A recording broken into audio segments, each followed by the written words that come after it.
All right. Well, if everybody's ready to go, we'll go ahead and do a quick recap. For anybody out there, welcome.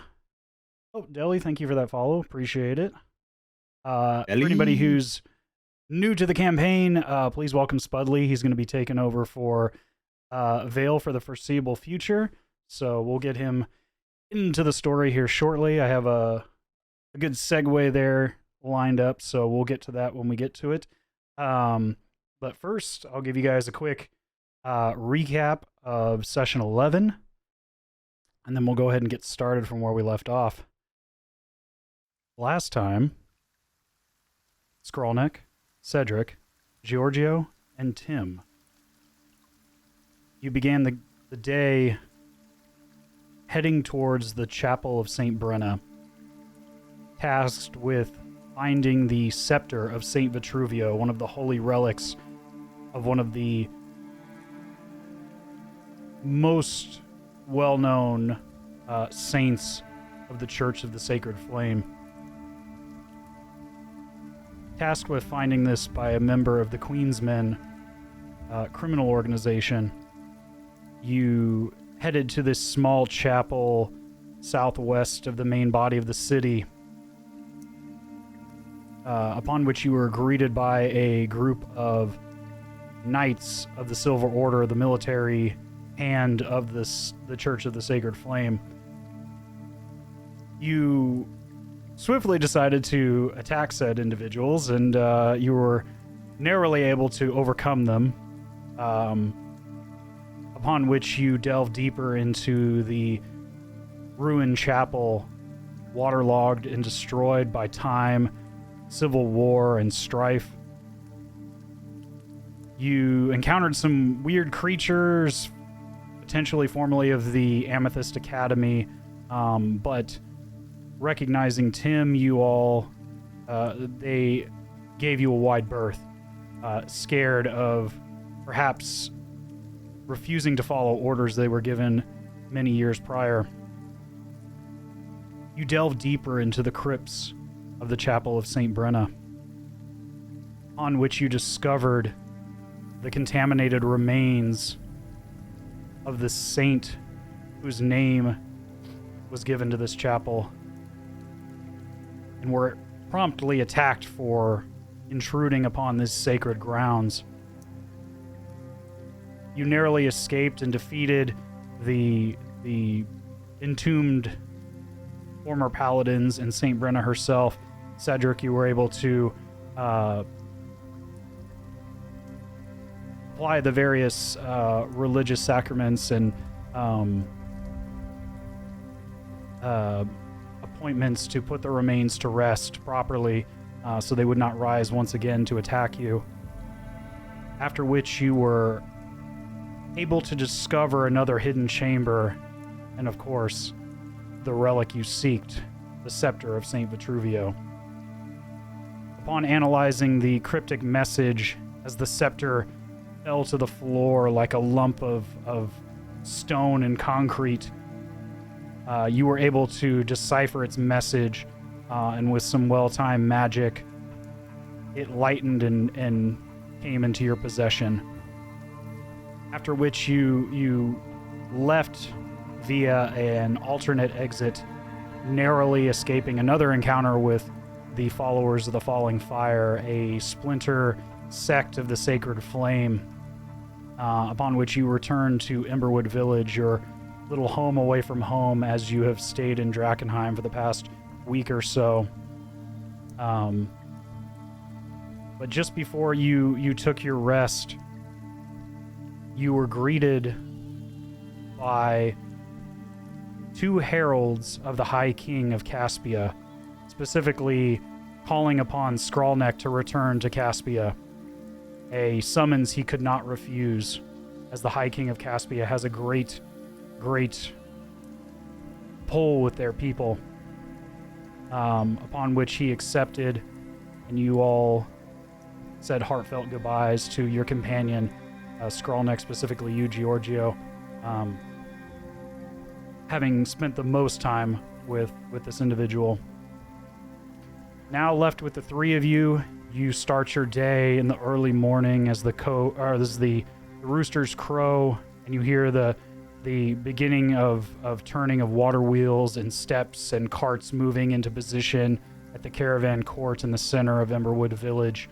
You hear the light pattering of rain, as is common in Drakkenheim, as if the world itself weeps on this crumbling city, this crumbling Gothic metropolis. At this time, what do the three of you do? I'm also still weeping in the city as Girlneck has disappeared.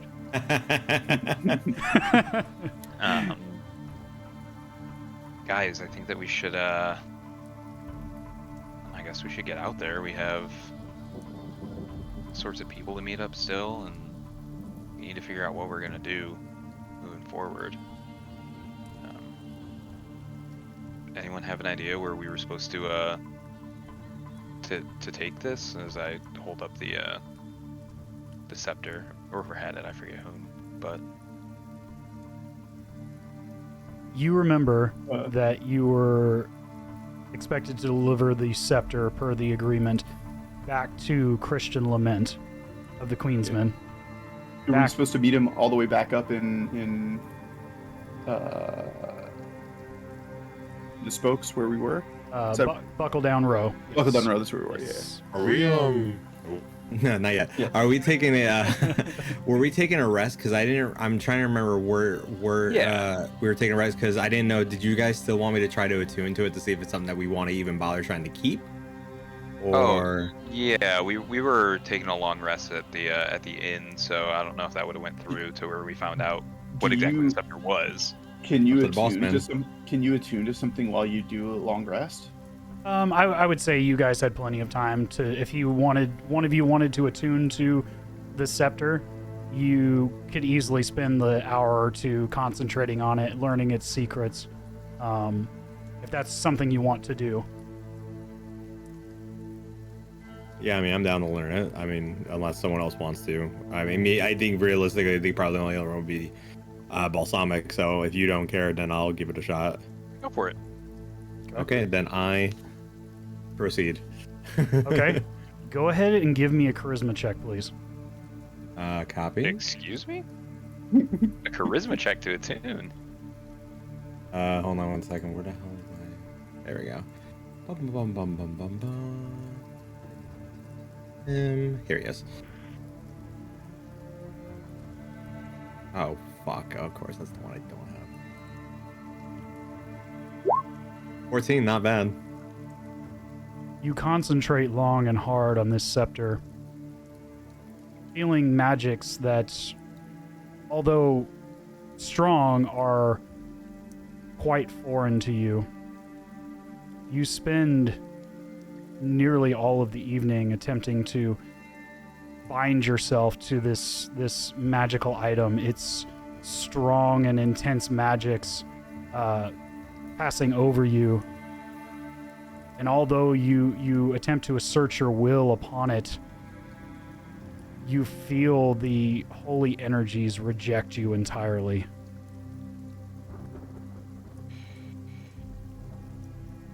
Okay. I wake up and give a good stretch. Tim, how'd it go last night? Not well. The scepter would not accept me, so I have no answers. Also, towards the end of this whole process, Tim, you hear a voice in your mind like that of an elder parental figure, as if standing over you while you focus on attuning to the scepter. In your mind, you feel the gentle warmth of a hand rest upon your mechanical shoulder. Ooh. But the feeling is more so reminiscent of your time when you were of flesh and blood. It is soothing and calming. And You hear the words, "Child,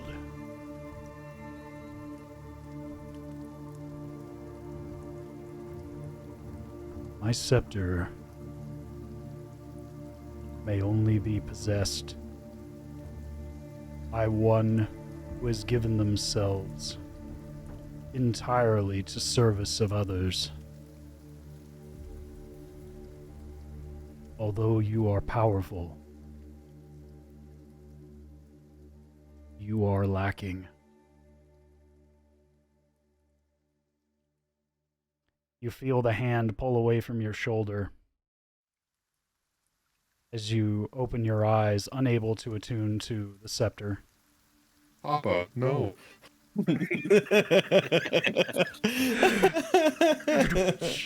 Alright.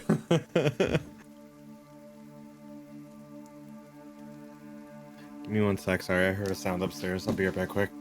No problem. Does anyone else want to try to give this a go, or are you leaving it at that? I think we're good with just that. Yeah. He tried, it didn't work, whatever, no big deal. I mean, I think so. We got to get this thing back to where are my notes? What's his name? Christian? Christian Lament. Christian Yes. Lament. Yes, we got to get this thing back to Christian. But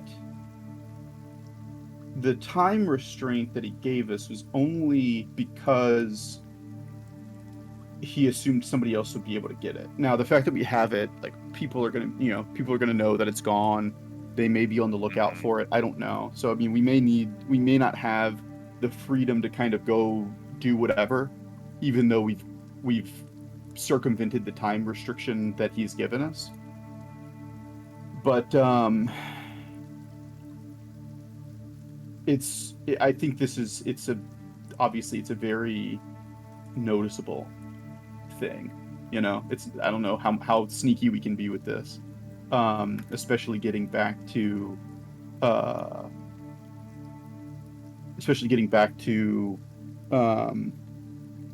the garrison over by what's it called? Where the Hooded Lanterns were. The Hooded Lantern Garrison. Yeah, I can't remember the name of the gate that it was. But like they're counting on us to get back and to go further into the city to meet up with this potion, or to find and meet up with this potion guy. Tim also has a potion guy, something that he was talking about, but I don't remember, and it might be the same guy. I can't remember if we figured that out or not. So, you know, maybe that's something he can remind us on, or if we can figure out together if it's the same guy. But there's some stuff that we need to do that I think is a little more time sensitive.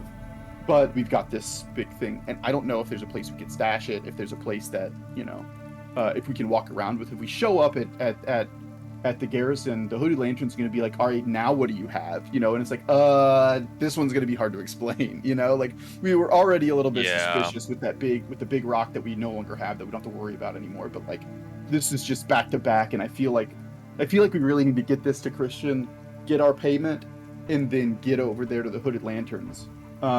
So if there's any sort of, like, hold up, I think we need to just push through it, you know? So as quickly as we can, get the scepter to Christian. If he has a new job for us, if he has something else, like, this was kind of our first thing, and I feel like now that we've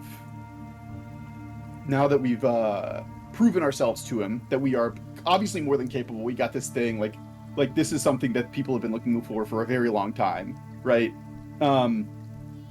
We've got it. We're more than capable. If he has something that immediately needs addressed, I think that we would be okay to be like, sorry, dude, we have something else that we gotta do. We'll come back, you know?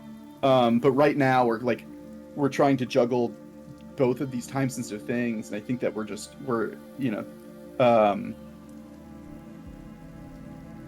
little overbooked, and so we need to just push everything else off until we can appease the Hooded Lanterns, because that's for one. Yeah.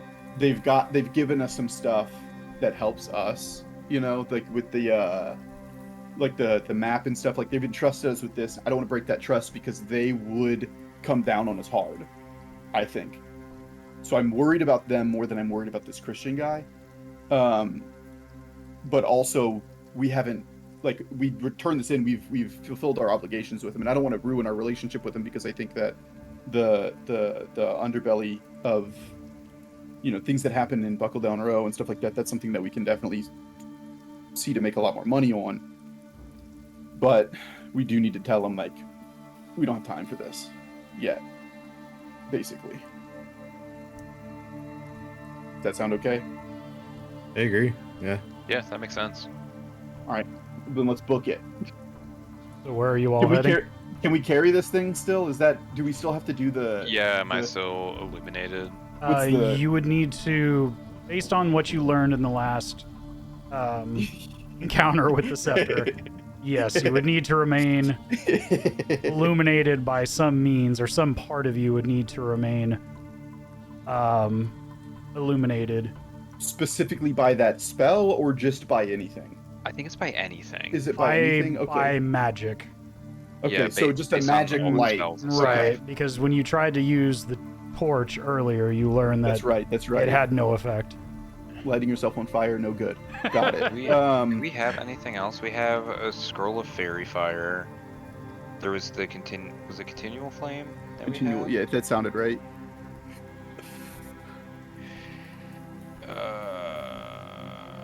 Poop. I don't know if that would work. No, the fairy fire. How does that work? Is that like you touch something, it's inflamed, but it doesn't hurt, right? It's basically it's basically the same as create light. Yeah.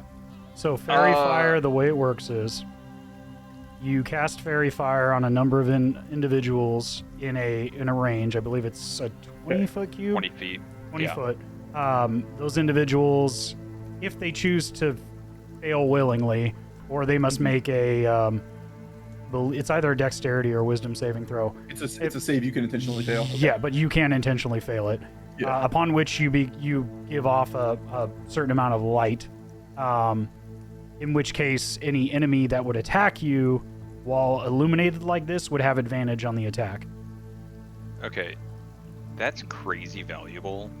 I think we should save that if possible.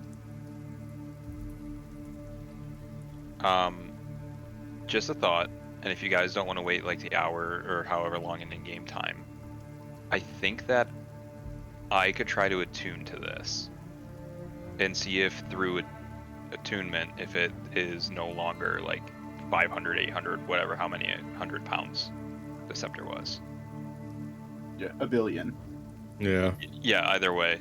But just from the information that we got when Tim tried to attune to it, I think that maybe a cleric, someone that's, you know, more pious, might have a better chance. Mm-hmm.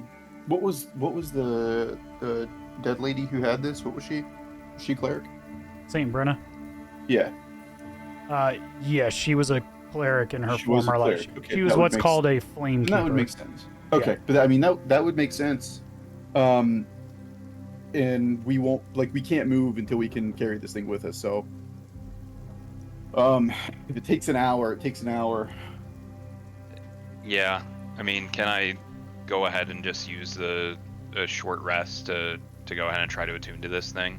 Sure. Does anybody else want to do anything else while he's attuning to this, or you're just gonna wait the hour?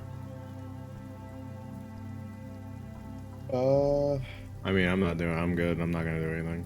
Okay. I'm I recharging. don't think. Okay. Cedric, go ahead and give me a charisma roll with advantage, please. Charisma. Christ. Look at Okay, that. 19s. God Two damn, man. 19. Holy crap. As you Actually, that's very funny. Actually, you rolled the same as Yeah. Shiny. All three were 15s. +4 is better than -1, apparently. right. Something Good like thought. that. So, just to lift the veil just a tiny bit, the DC was 18. Yeah, cool. Stick. This is a sentient item. Yeah. To a degree. So, Cedric, as you hold the scepter against the palms of your hands, you feel the warm light like a gentle hearth burning beneath your fingertips. You feel its heat and its warmth, but it is not dangerous. Just like Tim, you feel the gentle touch of a parental figure reach out and grasp your shoulder as if to impart a fraction of its wisdom upon you.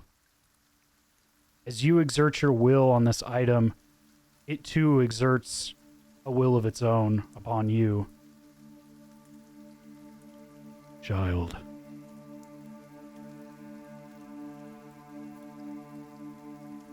Use this power wisely.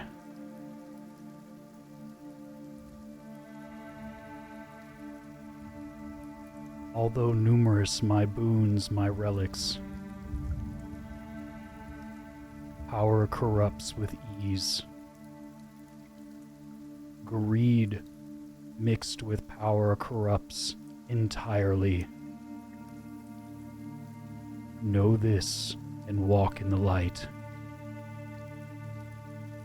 As those words fade from your mind and the touch of the hand pulls away, you lift up the scepter with ease, now weighing not much more than 2 pounds, in your hands. Let me see if I can add the Scepter of St. Vitruvio, so you can go ahead and mark attunement. Once I get it to your character sheet, you should be able to add it to your inventory.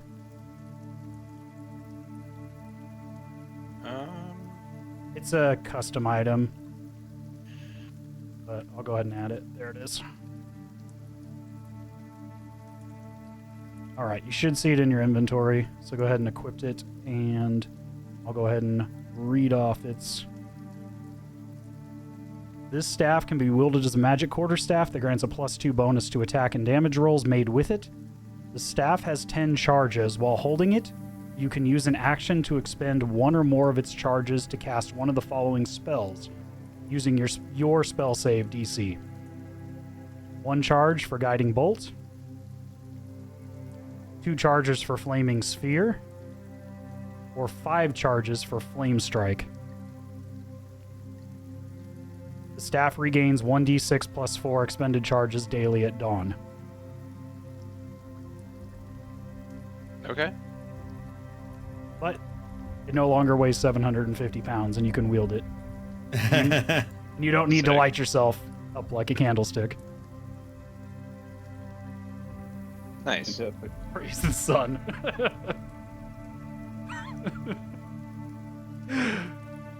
Do you feel the gentle warmth of the quarterstaff as it sits in your lap? You are successfully attuned to the Scepter of St. Vitruvio. Sick. I'm just gonna throw it on my back. It seems like it's a quarterstaff. Okay. Shield too valuable. At this point, what would you all like to do? Let's book it. Mhm. I think we're in at least a little bit of a hurry, yeah. Yeah, I'm gonna try to keep this concealed as well, as much as I can while it's on my back. Okay. You guys are heading to Buckle Down Row? Oh, fireball charge. Yes. Okay. So I'll go ahead and pull up the battle map. If you guys are looking at Roll20, you should see a map of Drakenheim and the surrounding areas. But for those following at home, I'll go ahead and pull things up for you guys. At this point in time, the party is just off the map here, heading up towards the spokes, just south of the main crater of the meteor that fell upon the city. 15 years ago, sparking mass chaos, destruction, rampant monster incursions, and of course, with the fall of the former royal family, the Von Kessels, an all-out civil war across Westamar for control of the country. With the map you were given by the Hooded Lanterns, you are able to follow safer routes through the southern portion of the outer city, heading closer towards the walls, occasionally darting back and forth across Champion's Way. It takes a bit longer to take these safer routes, but you are able to avoid any dangerous foes, unlike your first incursion to this segment of the city. And you arrive at Buckle Down Row, we'll say right around 11 o'clock, just before midday. At which point you come upon the familiar sight of Buckle Down Row, a hodgepodge of 1- and 2-story buildings, many bars, still quite busy despite it being not quite midday, as people seem to enjoy their libations in this part of the world at all hours of the day, but not quite as copiously until nightfall. But you see ruffians and individuals of all sorts as you approach the makeshift Victorian architecture, former townhomes converted into ramshackle bars and makeshift fight clubs of all kinds, gambling parlors, the whole 9 yards. Having been here before, you are aware of the situation. You see above you on the rooftops various individuals carrying crossbows and things of that nature, generally clocking the area. Although many of these individuals may or may not be associated with a more overarching organization, it is a loose association at best. Honor among thieves, if you will. As you enter, you pass by a group of Bugbear guards wearing half-plate armor, carrying either a large spiked club or carrying a great axe. They eye you up and down as you approach, but having seen you prior, pay you no additional mind as you approach the southern edge of Buckle Down Row. Did anybody forget us? Come on. But I'll go ahead and pull up the map of Buckle Down Row for you all as you enter this segment of the city. Let's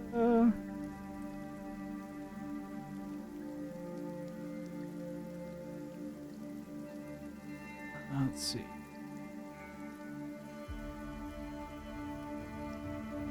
All right. Zoom out here. I'll go ahead and put your tokens down as well. Let's see here.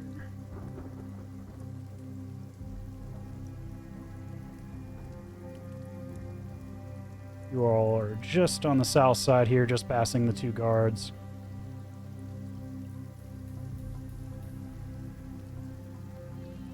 And one more. There we go. We'll go ahead and zoom in here. What would you all like to do? So this is the one, if I'm remembering right. No, it was this one up here that had Christian in it, right? Yes, based on your stellar memory as an investigator, you do remember that it was one of the larger buildings adjacent to the well that you had dropped your gratuity to the queen, we'll call it. Yeah. And yeah, so let's keep it moving, everybody. Just quickly make our way over to this one and just peek in here real quick. using the proper entry this time to see if Christian is there.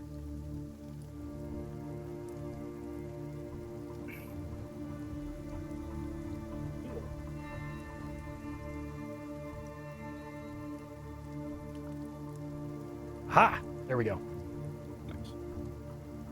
As you all enter the bar, you see just off to your right, a little further down the hall, watching onwardly at the end. The map doesn't really show it, but there is a live stage here as a young gnomish woman is doing a rather awful interpretation of what can only be described as river dance. As she trips over her feet quite often through this whole process, attempting to play an instrument simultaneously, which sounds like 5th grade recorder music. It's not good. But Speak for yourself. Our 5th grade recital was awesome. But you do see here, as you pass by, approaching Christian, a number of individuals sit at the bar, served by a rather lanky half-elf behind the bar. These individuals are greased up beyond reason, muddy, and armed to the teeth. But you pass by an individual. It's hard to make out any features, but the individual in question is quite large, almost as large as both you and Georgio, or Cedric, you and Georgio. And you are quite large individuals with your heritage as half giants, as Goliaths. They are not far off your height and your overall build, but wearing a very large, ragged cloak over their shoulders.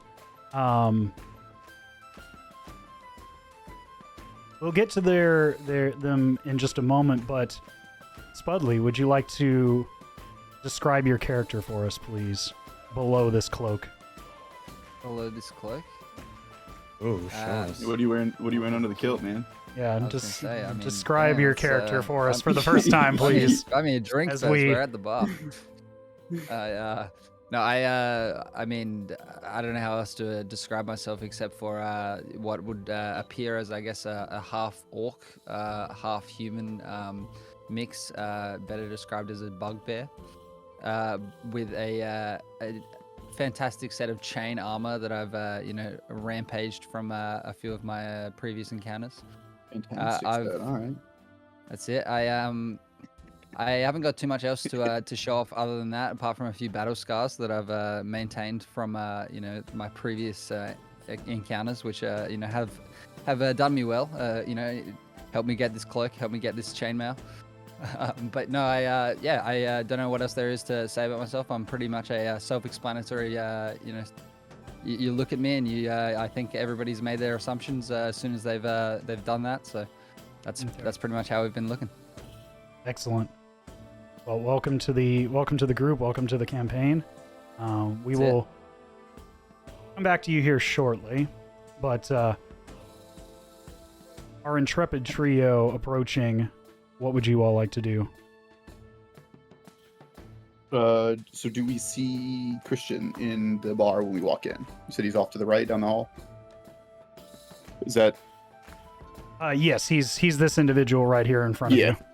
Okay, just making sure that we do in fact see him. I'm gonna gesture at Cedric to wait back there, and I'm going to hurriedly walk up to him and tap him on the shoulder and get his attention. Be like, "Hey, we need to go this way." Speaking to Christian. Yes, yeah. Get him and be like, "Hey, can you come with me real quick?" Be like, okay. I don't know how he's gonna react when he sees me because he doesn't know that we're coming back. But right. You tap on the slender half elf's shoulders. His attire quite a bit more pristine than the other individuals in the bar, carrying himself in a much more prestigious manner as he turns his head graciously but swiftly towards you. Well. Look who has returned! And you're alive! We are, and we're in a hurry. Can we go? Come on. Now. I appreciate your promptness. Do you have what we discussed, first and foremost? Yes. Excellent. I think this is not the best place to be inspecting it. Can we go? Right. Christian reaches up his hand and snaps his finger. Sorry, you can't hear it on the microphone. Yeah. Oh, I heard it. Yeah, one came through. Okay.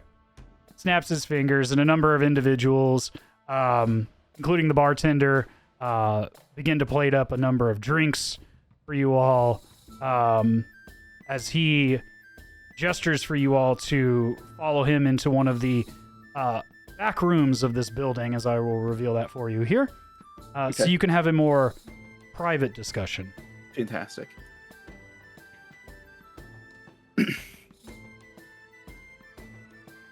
Shiny, you want to grab your character and pull him up here? Oh yeah, sure. You're still all the way at the bottom. Yeah. Oh, okay, which one? Stand back. There we go. Where am I? Here I am. I am here. Hello, hi. There we go. Cool. While this is going on, Chugrulk, I'd like you to give me a perception check, please. I'm on it. First roll of the game. Let's see how we do. Here we go. Oh gosh.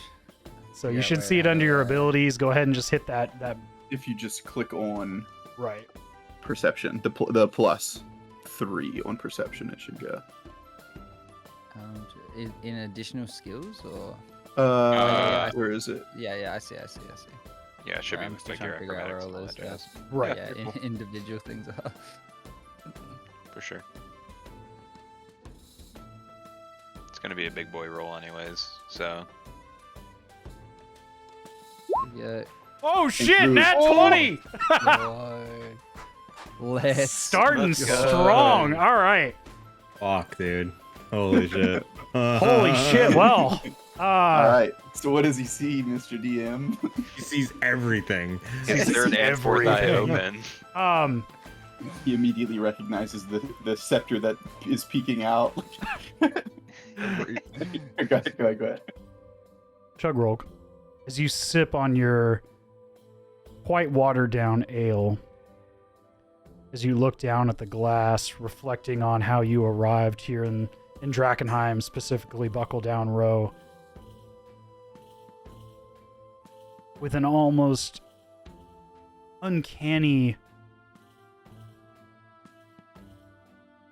perceptive view, you notice a reflection just barely off the tip of the dirty glass that you sip from, as these three individuals, escorted by the rather flamboyant Christian Lament, the half-elf that you had noticed, merrily enjoying the questionable performance on the stage. Up until now, you pay no mind, but as they walk by, you notice a golden glint just barely trailing out of the cloak of one of the half giants, one of the Goliaths, tipped by a large diamond at the end of it. You catch a glimpse of the scepter that he carries behind him. Without question, you recognize the value of this item. As you came to Drakenheim, perhaps seeking a potential fortune, an opportunity, if you will, this immediately catches your eye. And you focus on this group of individuals now stepping away into another part of the building. And I'll go ahead and move your character, but you decide to move seats, perhaps just to catch a glimpse or a whisper of their conversation, having seen what they carry with them, as it interests you greatly. With that, we're going to return to the trio on the other side of this wall as Christian motions for you all to close the door behind you as you step into the other room. He turns on his heels, looks at you all. Well, it is a pleasure to see you all back here again, and not dead. That's more than I can say for most of my men. But pleasantries aside, you said you have it. I'll gesture at Cedric. I would love to see what you've acquired. Yeah, I just slowly pull it out, still clasping it. Still clasping it as it is quite heavy. And I just show him without handing it over in any form or fashion, warning him it's a bit of a weird item. Well. As you hold the item up, bearing its weight, he gently passes his hands just over the surface without actually touching the scepter. Looking over it with a keen eye for detail, but without question senses its authenticity as he passes his hand over it. Perhaps knowing well the value of potentially hot commodities, if you will, having seen many in his day. Marvelous.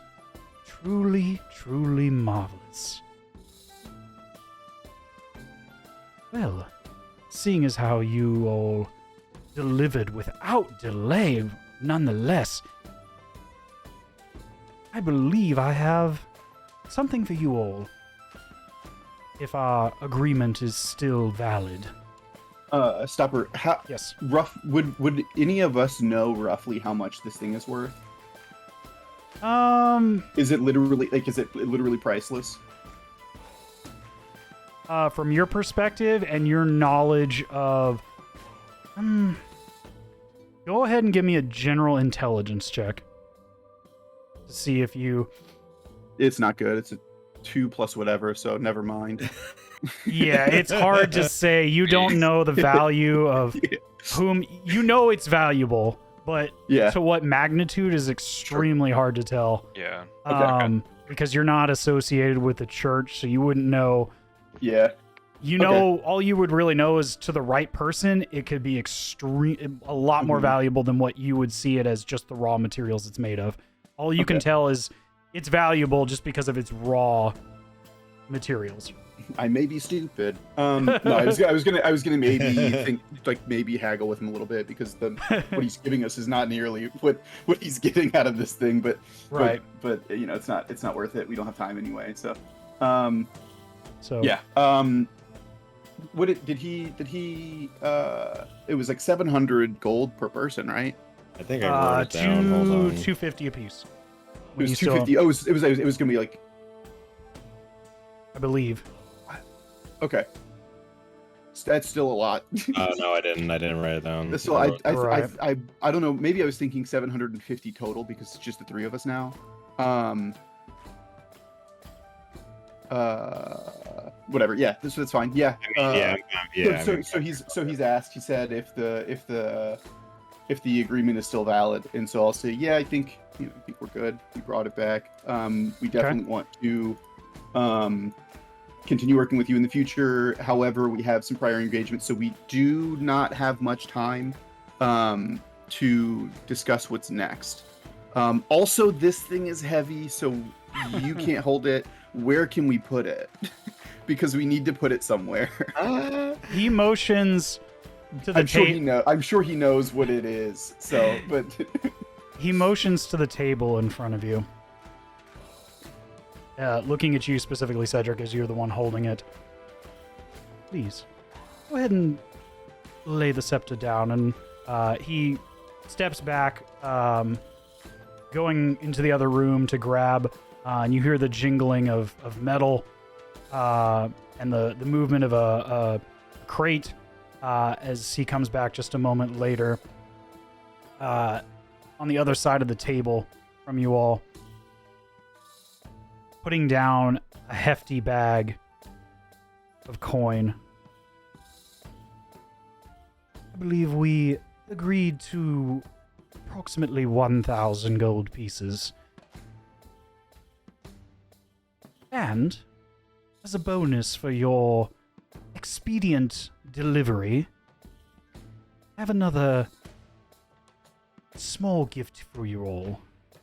And he reaches up his finger and slides off a simple gold band. Oh, okay. Yeah, he rips his finger off and hands it to you. No. I was like, removes the bone. he slides off the gold band around his middle finger, turns it and sets it in front of the bag of coin. I understand this item is extremely valuable. Maybe more so than you would even understand. And he's looking right at you, Giorgio. Mm-hmm.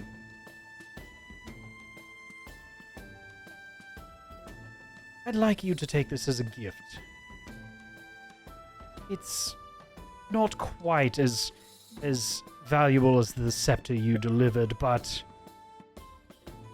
it will at least try to bridge the gap. And we do appreciate your business. And potentially other relationships in the future. As he slides the golden ring, you notice on the outside, it's very simple, but on the inside you see a number of runes. You can't read them, but you recognize these symbols from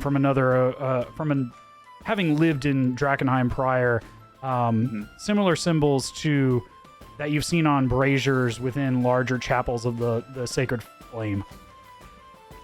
Okay.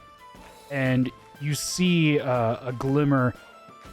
Again, this item, although simple in its make, holds much more value to it than it initially appears to have. Mm-hmm. I offer this as a simple bonus, and I hope that we can work together in the future. I'll reach out and I'll grab it, and I'll put it on, whichever, Okay. if it fits on any of my fingers. I know I'm big. You slide it over your finger, and although it shouldn't otherwise fit, as it was originally just barely over his finger, it gently grows in size and fits Very cool. snugly over your large center finger.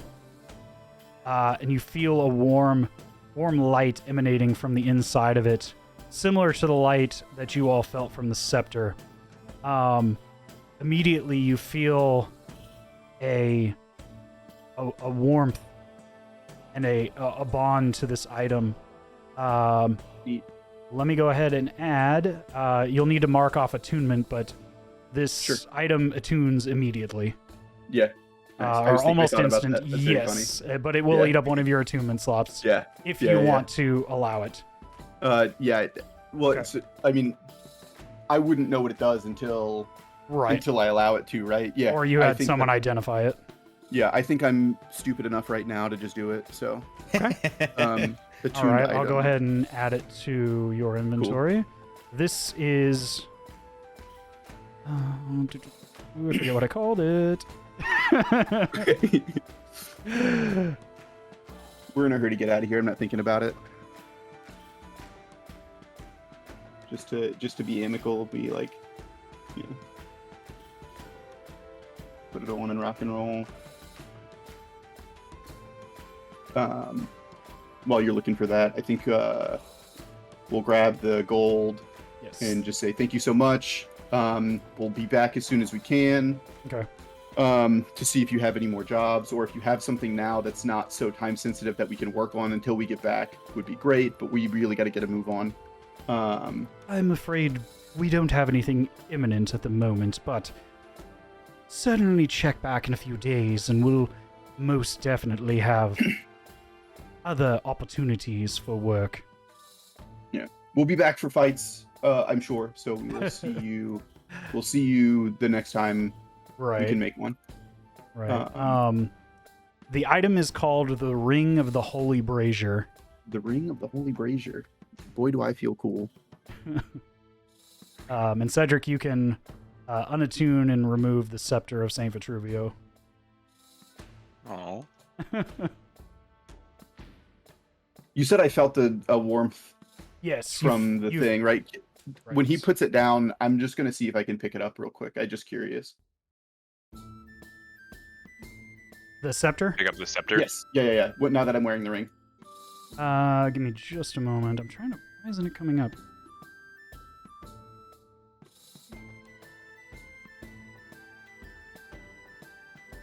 There it is. Okay.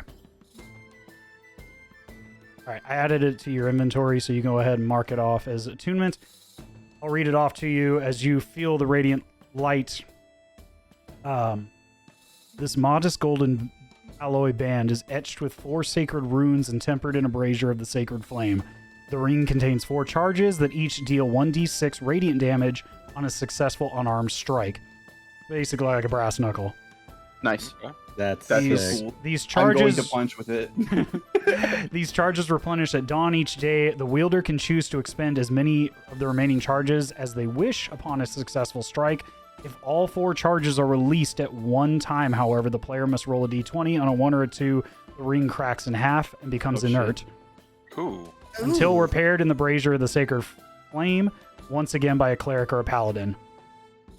That's really cool. Hang on. So how is there a singular brazier of the sacred flame, or is that like there's one in every chapel, in every cathedral. So every chapel has one. So I can just go to a cathedral and say, "Hey, my ring cracked. Can you just hold it in this thing for 4 hours?" Is this something that like everybody knows about, or like do I have to find somebody who would know how to do this? It just says a cleric or paladin. So I'm assuming that somebody could knowledge. somebody could figure it out.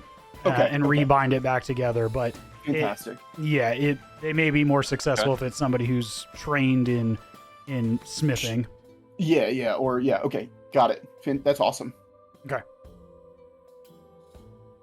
With that being said, you all can split the 1,000 gold among yourselves. Man, you didn't even know we don't have a 4th guy. Well, that's what they agreed upon, but anyway.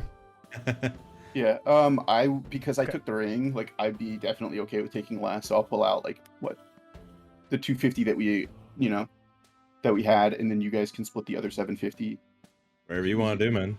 I don't. If we have to do that, we will. I think that I think that would just be fair. Like I'll just take 250, and you guys can split the other 750. Okay, that's 375 a piece, right? Like, I mean, that's a lot of gold. I don't need that much gold. Also, I get this cool fucking ring. That's fine. Yeah. Well, you all are having your discussion. Chugrulk, Spudley's character, with that high perception roll, you hear intermittent discussions between Christian Lament and our 3 other players here, discussing items of exceptional value. As they wrap up their conversation, thoughts of potential wealth and your entire reason for coming to this city echo loudly in your mind as thoughts.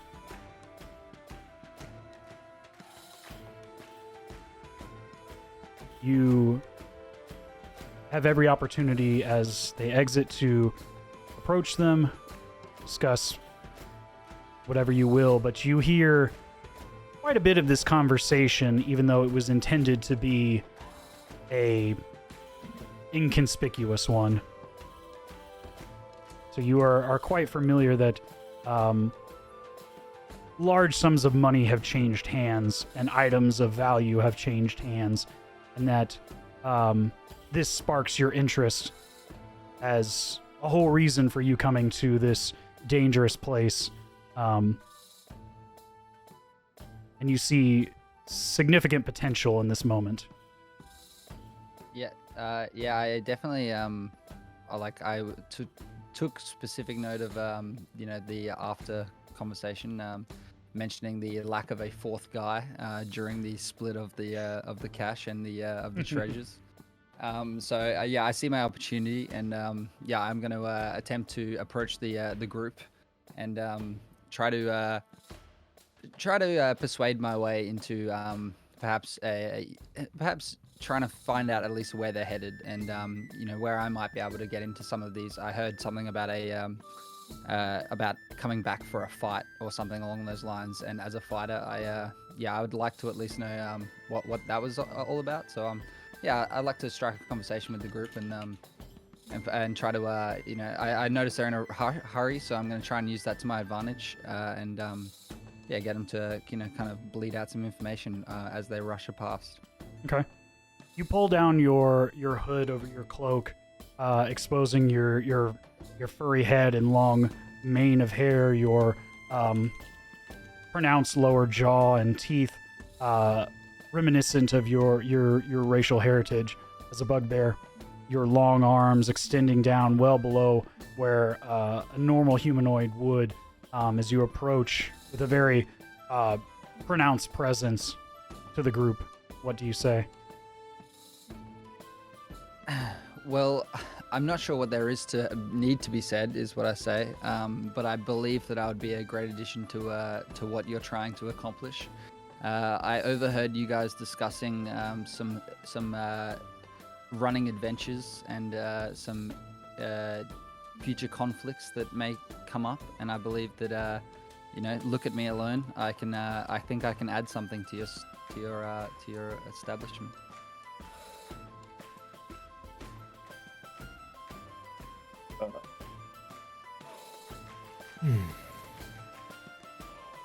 Huddle up. Alright. Guy is fucking massive. This is a big guy. He's huge. It's unreal. Did you see his chiseled jaw? Incredibly Oh my God. chiseled. At the very least, I think he may know too much. Yeah. And keeping him close might be worth more to us from a personal standpoint for now. Logically, we could use him as a meat shield, and if he perishes, then we will not have to worry about our secrets being spilled. So, I agree. I'm gonna glance up and see if I can tell if he can hear that or not. His volume knob is turned all the way up. Chugrulk, with your perception, you heard every bit of that. Do I see any reaction from Chugrulk whenever Pen says that?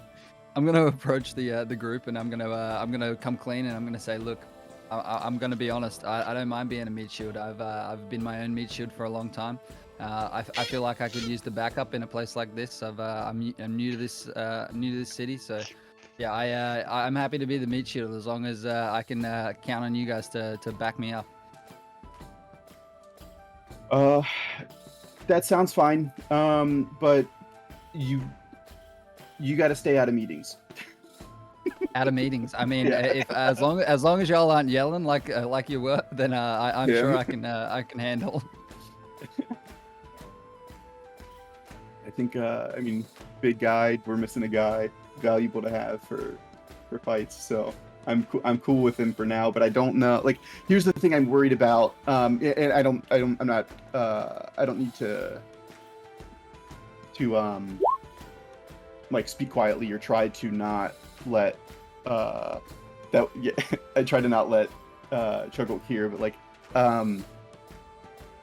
we have some like the hooded lanterns are gonna gonna be suspicious when we show up with an extra guy. Like, this is gonna be weird.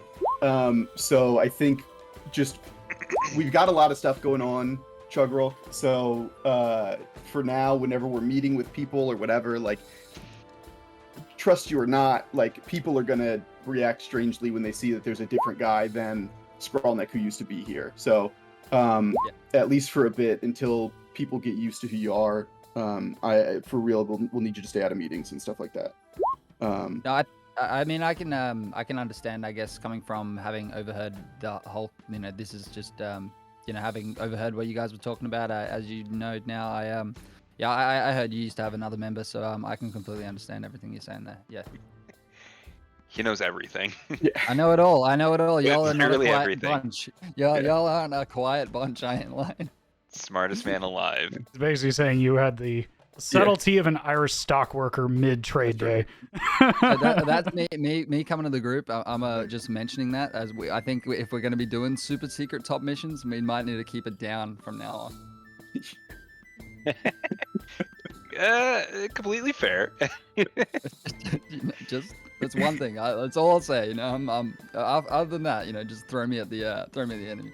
This guy's too smart for his own good. Above the I table. cannot believe I had a volume knob. Above the table. We've been playing now for, this will be session 12. You just hit the nail on the head for your inability to stealth. Yeah. So in one session.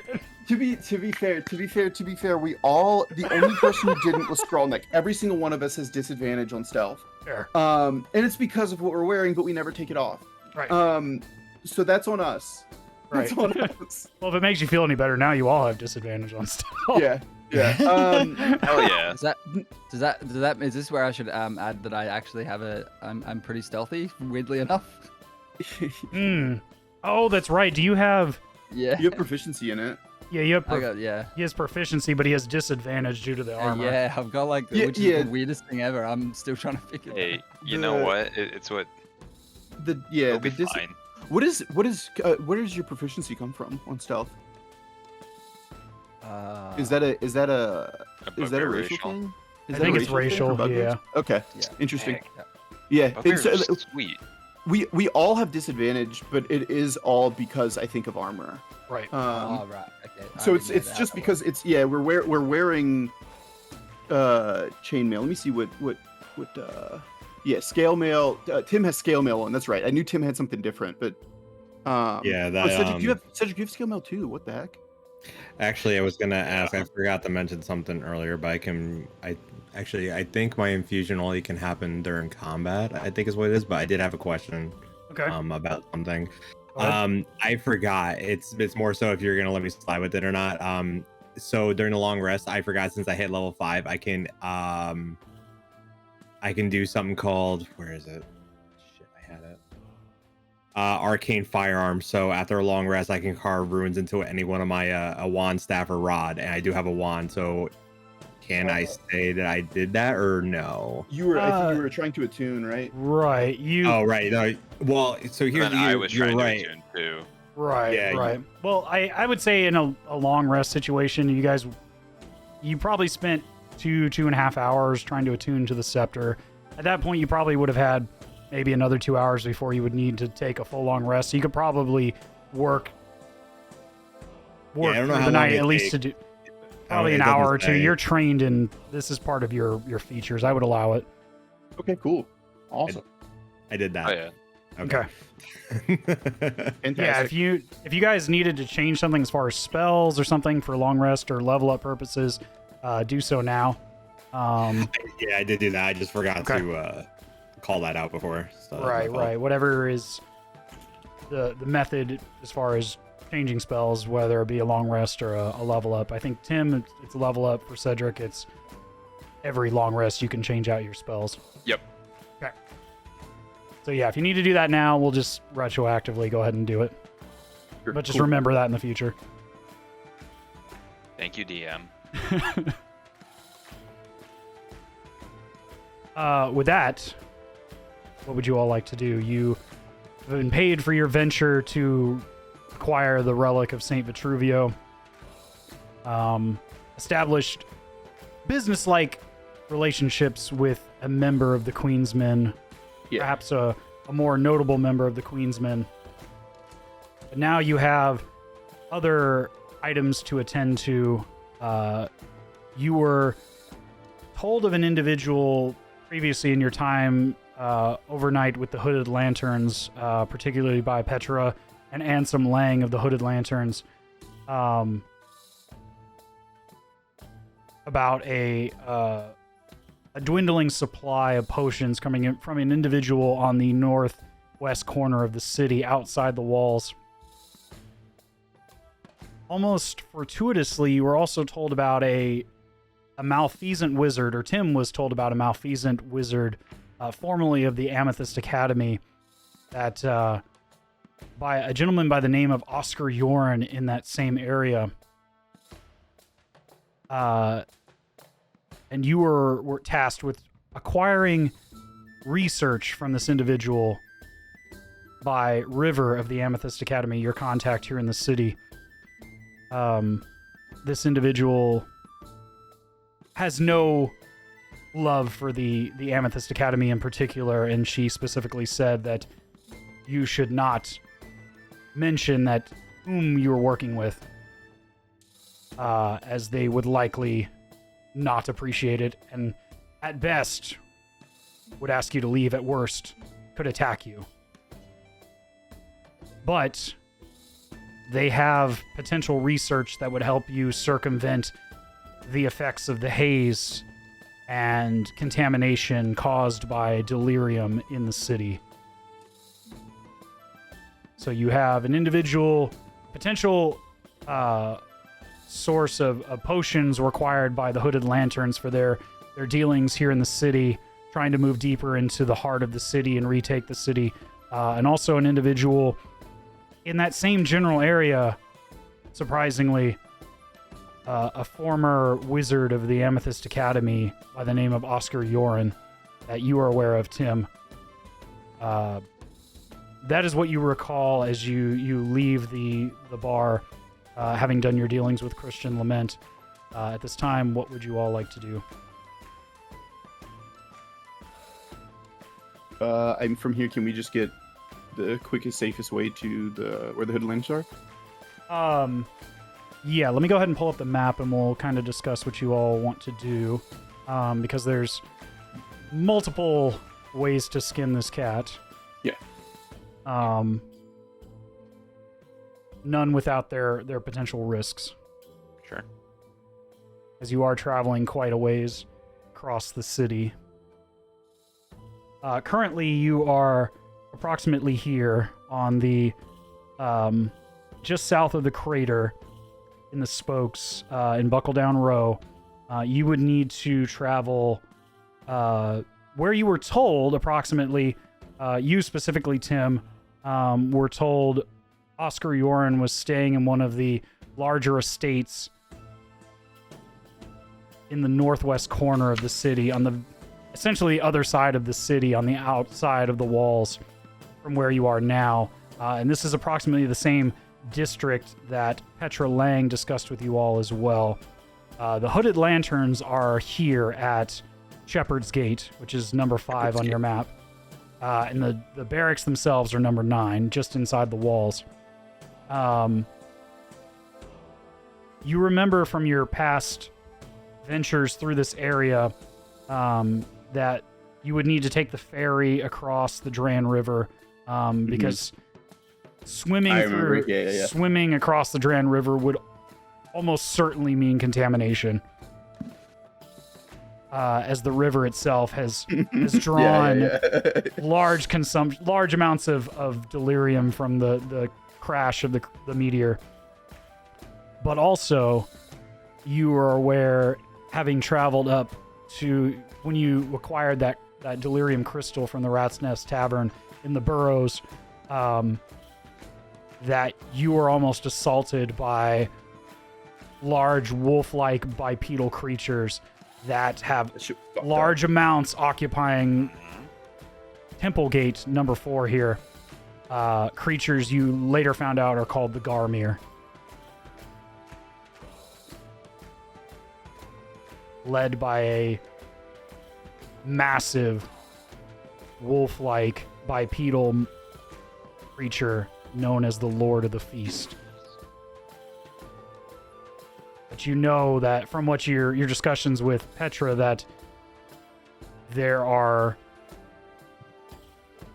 hundreds of Garmir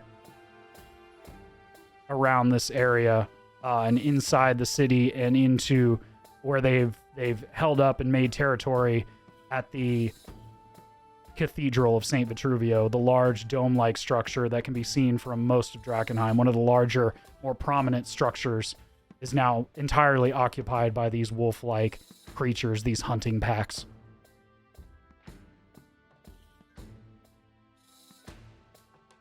But you would need to, well, there's multiple options. You could try to go as the crow flies through the wall, over the wall, take your understood path the way you did last time, trying to follow the given routes by the Hooded Lanterns, which would take quite a bit longer, but would be safer. But there is still potential for danger regardless, but quite possibly less as you travel along known routes as opposed to trying to go through some of the other gates or through the heart of the city.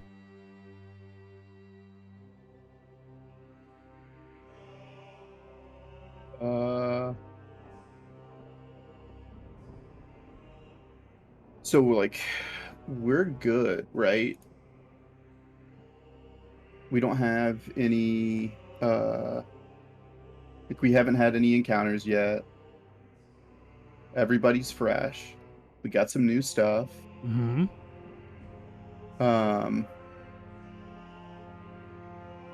So I think we don't have to be super safe, right? I'm in a bit of a hurry because I think that we don't want to mess this thing up with the Hooded Lanterns, and we're like coming up on the end of, I don't remember exactly how long we had, but like you were given a week before they would so be it's been complete. This is like We're the right third around day, there. right? Yeah, it's second or third day. Yeah, so like You have time. Oh, yeah. So but okay. Well then, I mean, it's not going to take us a whole day to get over there. So I think we could go slow. Never mind. Yeah. I was thinking Judging we would need more time than that. Yeah. judging by your understanding and your past excursion into these areas, you could probably get to where you're going roughly by nightfall. If you were to take the known routes following the map you were given by the Hooded Lanterns, if you were going directly to the general area you were heading to, and not stopping at the barracks.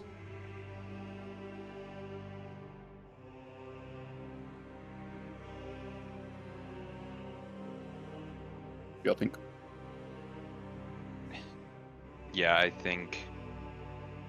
I mean, I don't know what else we could possibly do. I think that's a good spot to go because that's the only time-sensitive thing that we have right now, right?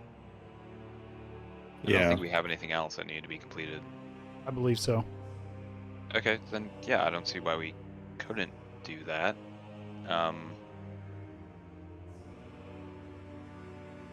Guess we could turn to our new guy.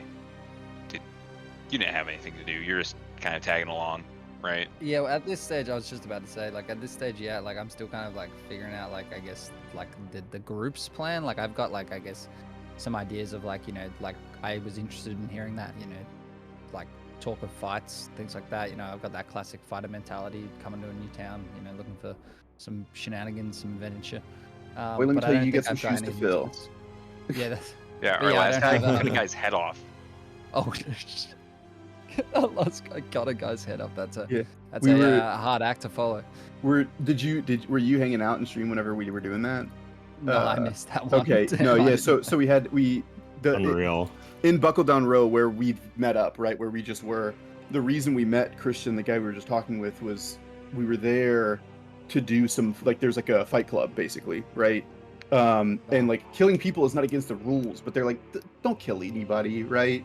But Skrulnik absolutely like crit on a finisher to chop a guy's head off and just like absolutely wiped him out.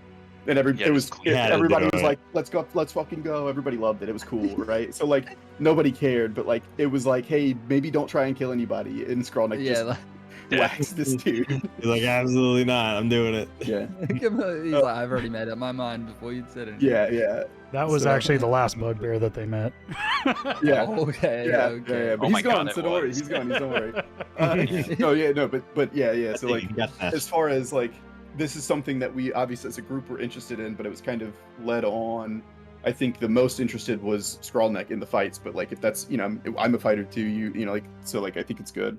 We'll definitely probably be back. And I think that's where like that's kind of like my idea of like having come to here is like, you know, I've come from places and done some smaller stuff like that, like fighting kind of stuff for money and things. But yeah, I heard there was a scene around here, and I was just I was looking for it and overheard you guys. So yeah, I'm just kind of on for the ride at this stage. So I don't really have any ideas of like where even we're headed, kind of thing. I was just trying to over listen as I've, you know, after our first conversation. I'm not trying to involve myself in the conversation too much, just trying to you know, observe. All right. Well, with new acquaintances, with a loose partnership made, you all leave Buckle Down Row and begin your journey along the outer edges of the walls of Drakenheim. I'm assuming toward a similar route that you took previously. Is that correct? Yeah, I think we're gonna do known route since unknown route. Yeah. Some gross Okay. stuff. We have way more time than we thought because we did manage to hurry through everything else. Right. So we can take it slow here and kind of be as safe as possible. Okay. You head along the southern portions of the city, basically moving along down towards the wider portions of Champion's Way before making a hard turn west towards the Dran River. A few times having to step into the alleyways to avoid threats overhead, as you see large bird-like creatures in the air occasionally, slightly humanoid at times, but from this distance it's extremely difficult to tell what specifically you're looking at. But rather than expose yourselves, you move along the routes given to you by the Hooded Lanterns as you head towards the Dran River, moving towards Styx's Ferry, the undead former ferryman paying individuals across the Dran River. At this point, It's so funny to me. At this point, the light drizzle has turned into a much heavier rain, as clouds begin to open up over the skies of Drakenheim, the world weeping over this ruined metropolis. But it does begin to cool the otherwise steamy temperatures as the world weeps around you. As you head towards the Dran River, you see the wide-mouthed former commerce-feeding river of the city, nearly a quarter mile wide, if you will. And at the outer banks, you see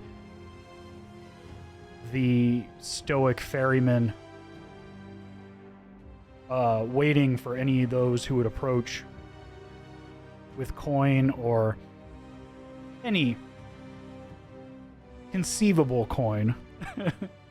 Yeah. Conceivable coin to ferry them across, as he did in life, as it is all he knows. what do you do?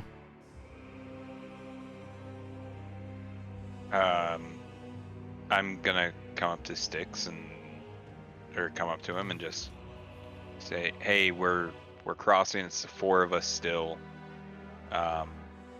Nothing's changed, and I'm just gonna go ahead and hand him a silver, and just see if he'll take us across."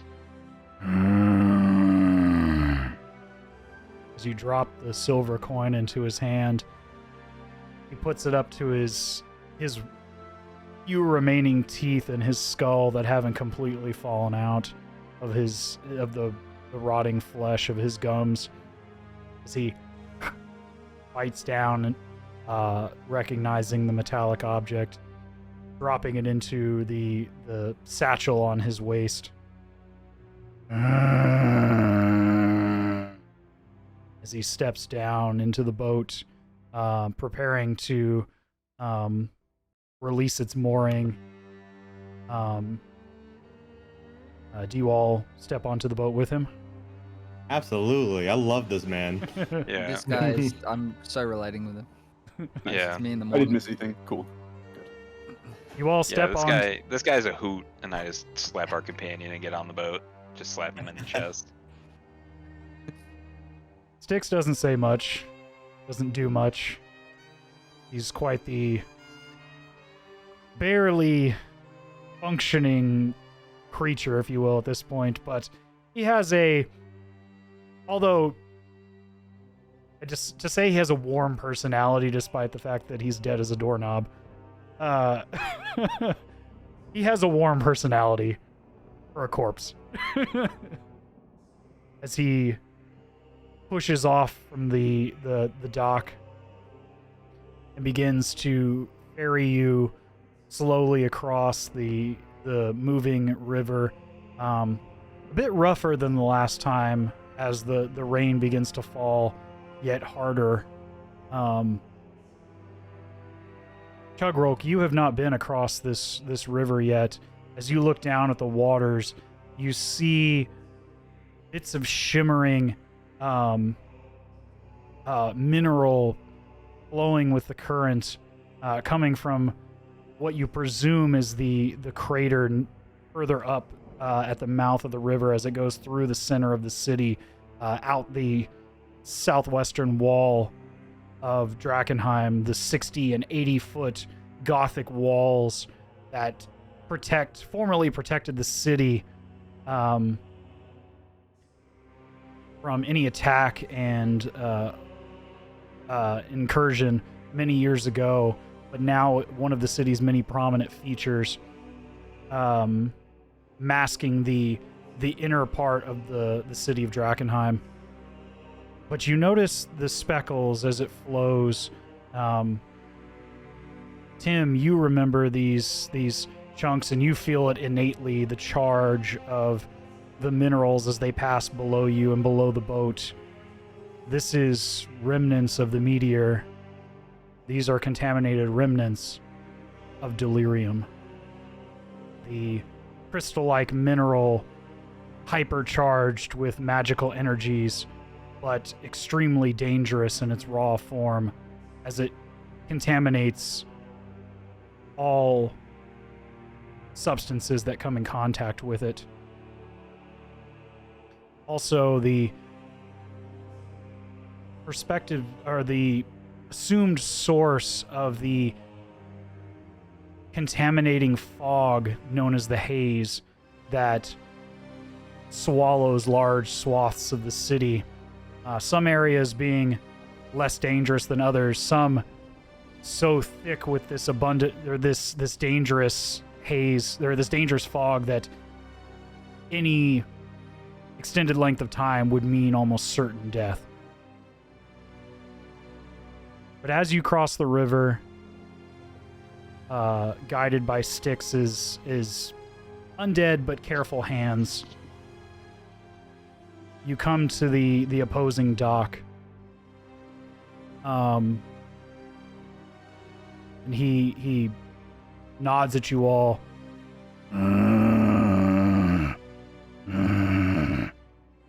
As you step off the boat safely. What would you like to do? I think we're just gonna continue to try to make our way. Let's go where that came.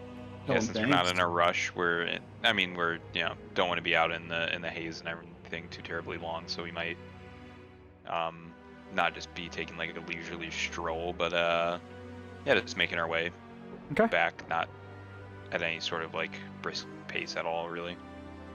Okay. Following the map you were given of the planned routes of the Hooded Lanterns, you are able to avoid a lot of the known hunting patrols of the Garmir along the south side of Temple Gate, which is number 4 here on your map. The mouth out from the cathedral where the bulk of their population has taken residence within the city, specifically their monstrous leader you've heard known as the Lord of the Feast.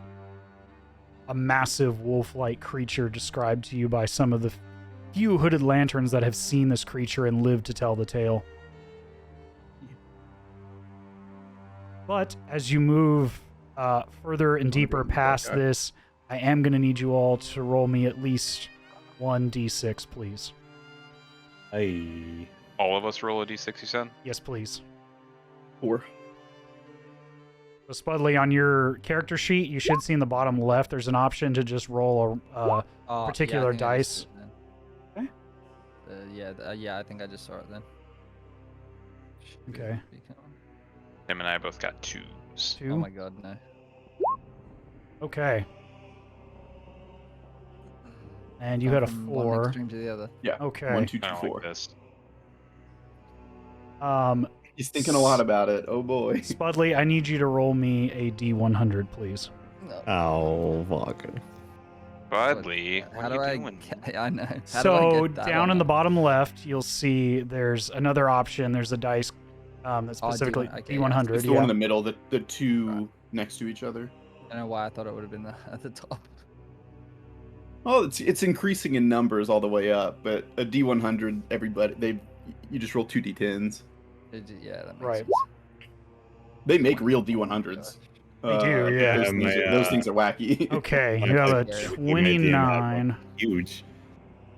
All right. It's like I'm dead straight away. Just like immediately dead. 29. Oh, you're fighting a meteor and it's pointed straight at Spudley. Good luck. This is the meat shield. Bye. Yeah, that's it. Okay. Did my job. Oops.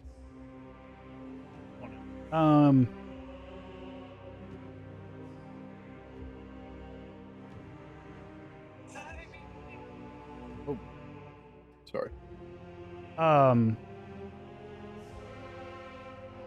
As you all move north along the routes in the city,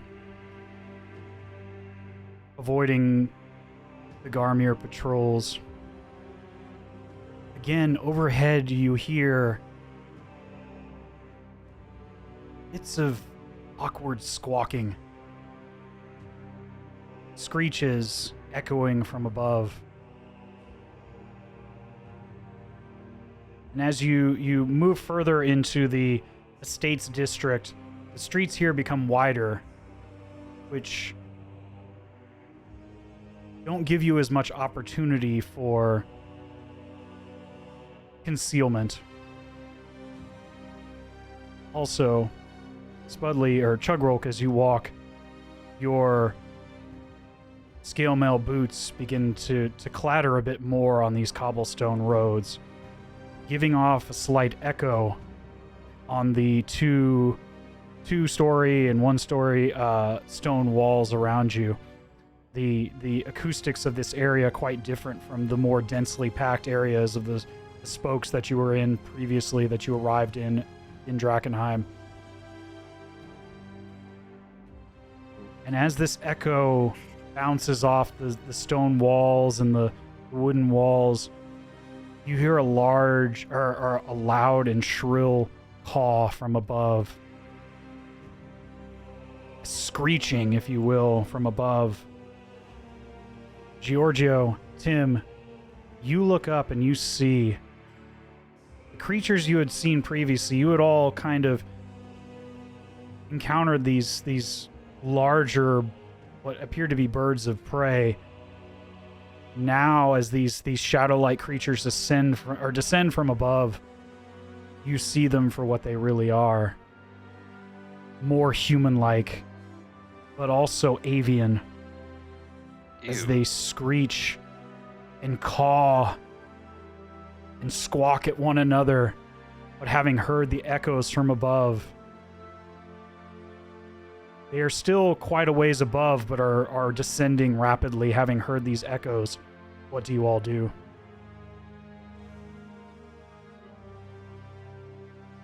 I mean, how far are we from our homies? Because we might just book it.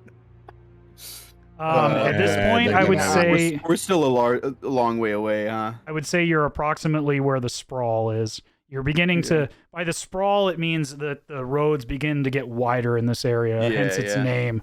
As you move higher and further northward, you're entering this. This is what's referred to as the around Academy Street in the Estates District. So you have much larger homes, wider roads, a much more affluent area. Oh Jesus. Okay. So so this is what we're doing, right? Basically, if I'm looking at the map. You're heading up here to the far 07. Yeah, roughly up towards where 7 is where you've been told by both Petra as well as Tim has been directed to a particular area, a particular manor house, if you will, in this area to begin looking for this Oscar Yoren. Okay. Right now, you're right about here where the L and the W of the sprawl is. Oh God. Okay. I think just looking around for the best place to get cover, you know. Yeah, is there any cover? Get ready for a fight. Give me a quick perception check.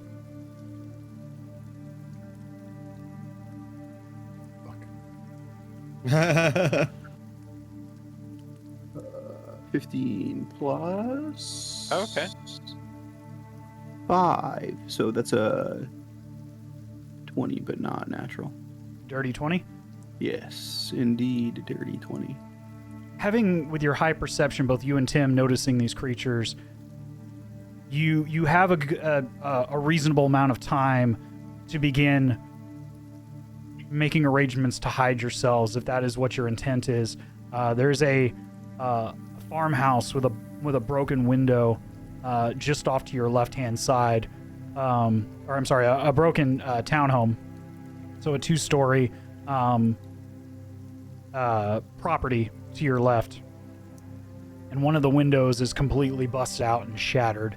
The door seems to be intact. You don't know if it's locked or restrained, but there is an opening that you could potentially dart into to conceal yourselves as these creatures begin to descend downwards towards your location.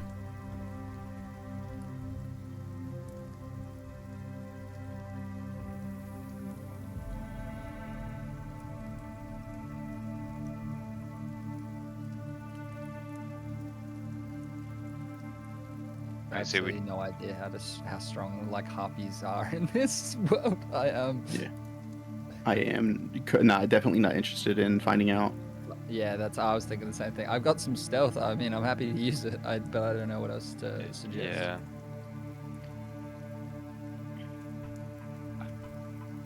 I think that sounds like a good place to hole out. Even if we end up having a fight, at least we're not like gonna get surrounded. Mm-hmm. As the creatures descend further, what do you all do? I say just keep waiting to see maybe they don't know we're here and move on. Oh, they're descending directly towards you. Yeah, they're what you can see, yes. They know we're here. Okay. I'm edging towards the door. They were attracted by the echoing footsteps of your new companion. Okay. This loud motherfucker. Yeah, so I'm edging towards that door. I'm like, oh shit. Yeah, I say we try to make our way into the thing, into the townhome or whatever. Okay. Do all of you follow? Yes. Yeah. Yeah. Is there an immediate door that we see to the townhome? You said that there was a broken window. There's a broken window on the left-hand side and a door on the right. Which would you like to use? Or try to use? I'm just gonna run and brace my shield and just try to like run through the door. Okay. Give me a either you can make an attack roll or you can make a general strength check or athletics, whichever you prefer. Here comes athletics. Okay. 15? 15. You barrel through the door right at its hinge point, or not the hinge point, but the right at the doorknob, and it breaks open with ease as you rush inside, using your shield as a makeshift battering ram. Your large form easily pushing through this door. Nice, fantastic. There's a floor inside, right? It's not like right. God, It's sweet. yeah. Okay, great, good. Yeah, inside. Just to give you some context. I was gonna say anything, but like I splat like a Looney Tunes cartoon. Inside, Run there's off the edge, a wooden look around. floor. It appears to be a foyer area, an entrance to this townhome. Behind, you see another opening without a door, but a door frame nonetheless, like a cased opening. And back behind that, you see a seating area for what looks like a dilapidated dining room. Clearly somebody has come through here and tossed through this property, hence the broken window, as furniture of all nature is tossed in different directions. Tables are overturned. All the drawers and things, anything that could have had value has likely been tossed through, but there are large pieces of furniture still strewn about in this property, in various potential hiding spots for numerous people in this property. Are we gonna go with the hiding strat or the barricading strat? Well, we just busted the door open, so I think barricading's out of the question. It's Plus out the of the windows question, open. Windows busted open anyway, so Yeah, starts on me. Yeah, I don't think we really need to hide more so than just get in the most advantageous position that we can find. I mean, hiding is they know they're coming straight for us, and they saw us run in. So No, I agree. That's why. I wasn't even thinking of hiding till Stopper said it, and then I was like, oh, hang on. But no. I think that now that we're in here, at least we can't get like swarmed from above, with these flying things. At this point, you hear the screeching loud and clearly. You hear how high is the ceiling, Stopper? The ceiling in this normal? floor is probably 9 or 10 foot tall. Okay. From floor to the both of you, Chugrulk, Georgio, and Cedric, you could easily, if you wanted to, reach up and touch the ceiling. You are quite tall. Okay. Yeah. Cool. Yeah. But for a normal human individual, this is like what a normal house ceiling would be, about 9 to 10 foot tall. Yeah. So we can stand up straight with no problem, but Yes. there's not really much. Right. I was just gonna ask, is this more of a question rather than anything? But like with my extra range, should I be in front or behind with this whole like incoming combat that seems like inevitable? It's whatever you want to do, baby. That is Yeah, entirely I up to think- you. Yeah, I no, think I it's was kind gonna of a weird thing Your right now. imagination. Yeah. No, that's Um, alright. Because I was just gonna suggest that I was gonna like get closer to the actual point of entry that we came in, just to Okay. I can, try and stop some people from if they do happen to be flying. Yeah. So like you could step back, and then still have the same, be able to Range, attack the that's same what I was- target. But what I think is better is if you're at the front, because you are probably HP. as bulky as as anybody can be. A meaty boy. Yeah. Right. I mean, like, I think you have more HP than Skrulnik did. No, well, we're level 5 now, so maybe not. Maybe he would have more. I don't know. But like, you are obviously like very tanky. So like, if you're at the front, I think that's you I could you absorb a lot of the damage that's there. We're around as well, but then if like they're stacked up, like this is a perfect example because there's a doorway that they're going to be coming through. So if there's multiple, like you can hit more people, right? Like, oh yeah, like so, like you could be like you could reach over and hit somebody in the back, as opposed to where like we're stuck. We can only hit the guy in front of us. You've got 10-foot range, so yeah, I could hit. Yeah, someone so, hit like- backlines. Yeah. yeah. So you can kind of, you know, it's the extra range. You either get to step forward and hit more targets than we would have access to, or you can step back, be safer, and hit the same things we're still hitting. Yeah, oh yeah. yeah. I guess as well, like part 2 of that question was going to be like, I guess like, is there any gaps I'm trying to fill in, except for obviously being the tank. But yeah, like I wasn't sure if like all of a sudden you guys have like just lost someone in the like, you know, Well, from the. Skrulnik did a lot of damage. Yeah, so I mean, this- he raged all the time. He would do Yeah, like 3 attacks at a time. He's playing a barbarian, so he could hit, you know, 30-40 damage in a turn, right? Like it was nutty numbers. So like that, but like it's You all are level 5. You get double Yeah. attack now, though. So so keep that yeah, in mind. we all have double Yeah. attacks. So I mean, like things are different, but we're going to be encountering things that are stronger too. So it's just, you know, just who really knows now. Yeah. The fight's going to be just a little bit different, but like I said, with the extra reach that you have on your attacks, like that's cool. Like that's going to be really nice. Yeah, So, no, I think that's all good. Definitely going to make up for it.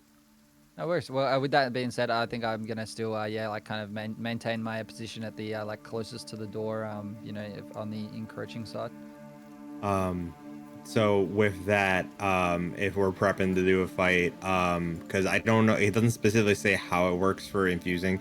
Can I infuse while we're getting ready for this? Because I want to do my 2 infusions. Or what do you want to do? I would say this is something you would do at night. We'll go ahead and say for the time being you've already done this. So if you want to make your infusions now, go ahead and do it. Oh, is that what? Oh, okay. I didn't know because your infusions need to be done when you take a long rest. Long rest. Right. Got it. Okay. If that's the case, I'm only gonna do one because the other one would be for someone else. I'm just gonna do infuse armor, so I'm gonna give myself +1 armor. Okay. Nice. When you do your infusion, make sure that in order to turn it on, you have to attune to it. I think there's an attunement property. But you would do it immediately, like when you... Yeah, it does say that, yeah. Okay. So make sure you turn the attunement, otherwise the bonuses don't get added to your armor class and your attack rolls and such. It's a little weird in Roll20, or not Roll, but D&D Beyond. Gotcha. Create infusion. Is it you'll be able to do the infusion stuff, but okay. Got it. Yeah, we're good. Yeah. Okay. All right. Okay. Yeah, then I'm good. Yeah, I'm ready to go. Ready to do the rock. Okay. Yeah. I'm gonna turn towards the door and just kind of ready my shield up and. Okay. Are you guys trying to hide first, or are you just overtly just preparing for a fight? I think Tim and Cedric can take cover. And then I think that if Chugrulk and I... Is that right, Chugrulk? Is it? Chugrulk? Chugrulk. Chugrulk and I are going... I think if we stand closer to the door, that Flank way... the door. Like, flank the door so that as they come in, they have to encounter us. Tim and Cedric are both in position to be able to attack safely. Okay. Are you specifically trying to hide while you do this, or you just don't care at this point? I'm not trying to hide. Okay. I don't think so, unless you guys think that we should be. But I think just forcing them through the door bottleneck is gonna make the fight a lot better. Is there any way that we could be standing, I guess, between the door and the window in case they come through Oh, the window! I as forgot well? the window. Yeah. So like one of us can be like, I guess, watching either in case they. Yeah. Do you have a map for this, Stopper? Surely. I'm trying to... But no, I think I agree with what you're saying. Like having like that kind of bottleneck that's inevitable is definitely the way to go about it. I think just trying to make sure that they don't all of a sudden all come in through the window and we're like, Yeah, oh shit. I don't have one Yeah, specific for this, but I have like a general street map that we can use. Yeah, if you just give us something so that we Right. can judge distance between. I think the distance between the door and the window is the biggest thing. There's only one window, right? One window there's another one that's not broken on the... Could be broken. If you're facing directly ahead with a door in the center and a window, the broken window is to the right. And then there's another wall, and then there's stairs and what looks like a dining room area. The map's not really going to show a lot of this because I only have this one specific map. I don't have one made for this. But some of this will be a little theater of the mind, but the general distance. Yeah. Give me 1 sec to place some tokens on here. We can brain power all of it. Right. And you guys can then let me get these placed, and then you can decide how you want to do this based on your general layout here. Oh, I'm just gonna fuck. Okay. All right. I'm gonna pull you guys to our little street area view.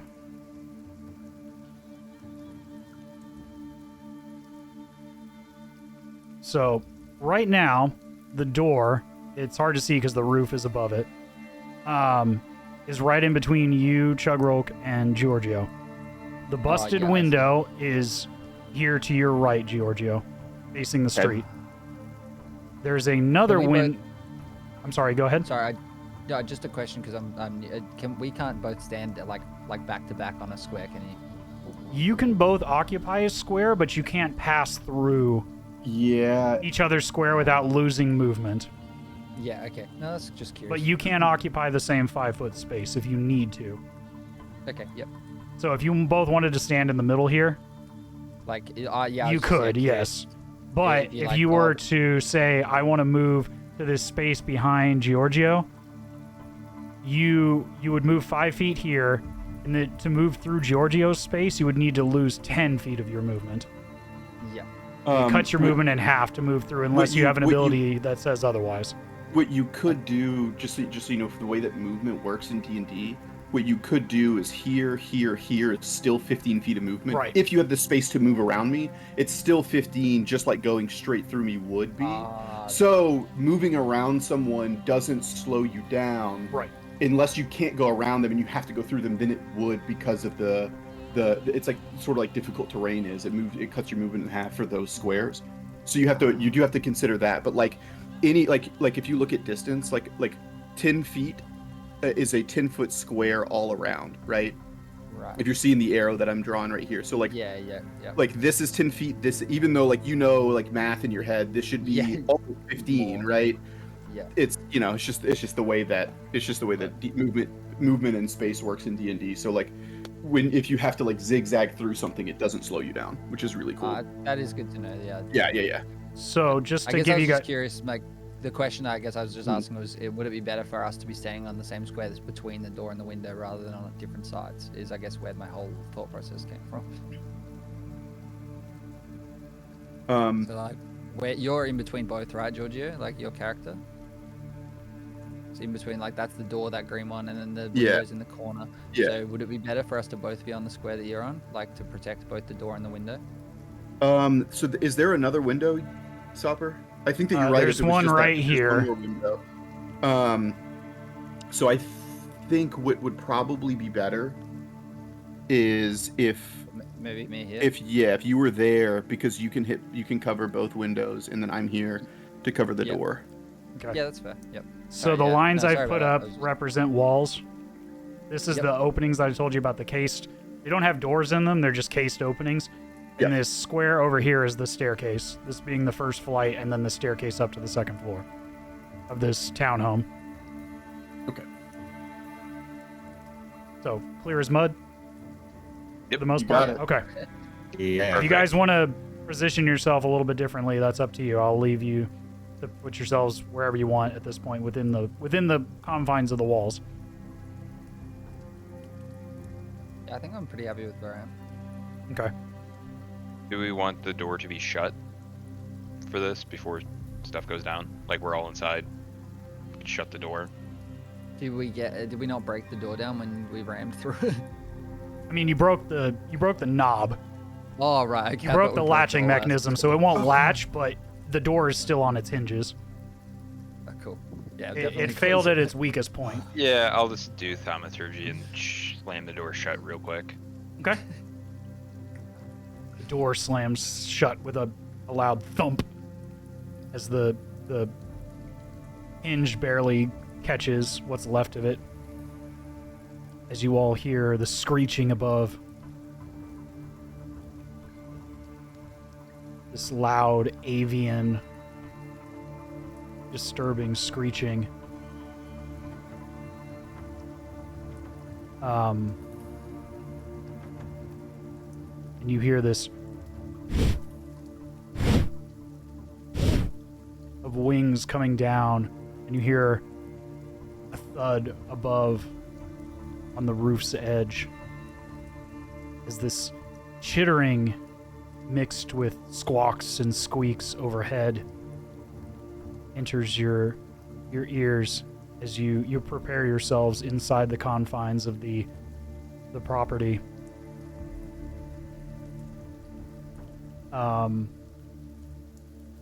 I will go ahead and let's see. You were standing, Chugrulk. You would probably be the first to see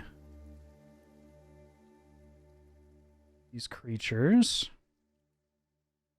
You said stairs were by the way where Cedric is, or is stairs the squares? The stairs are the squares that you see directly above you. Okay, good. I was gonna say they might be coming through the second floor. Oh shit. Which I didn't think about that just now, but That will be fine. we'll see. Yeah, it's fine. Nobody's in that room. It's fine. Across from you, Chugrulk, you see Those don't look bad.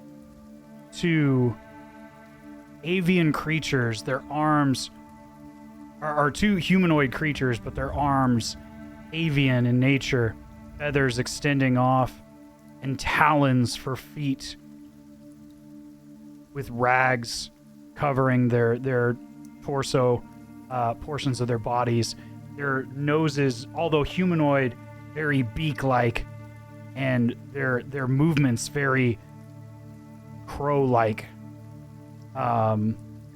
with additional talons at the end of these long,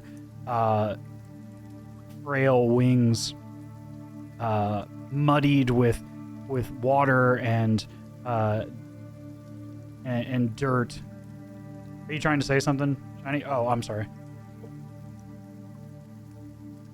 Okay. No, sorry, I got raided. My bad. Gotcha. Yeah, no, look, my bad. Okay. But again, Chugrulk, with your distance, and Georgio, you hear another group of these creatures directly overhead in the building that you are in. One almost perfectly above your head. And then another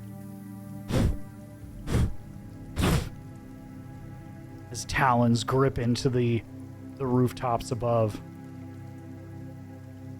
And you hear squawking and screeching. At this point, you have no indication that they have seen you all. What do you do?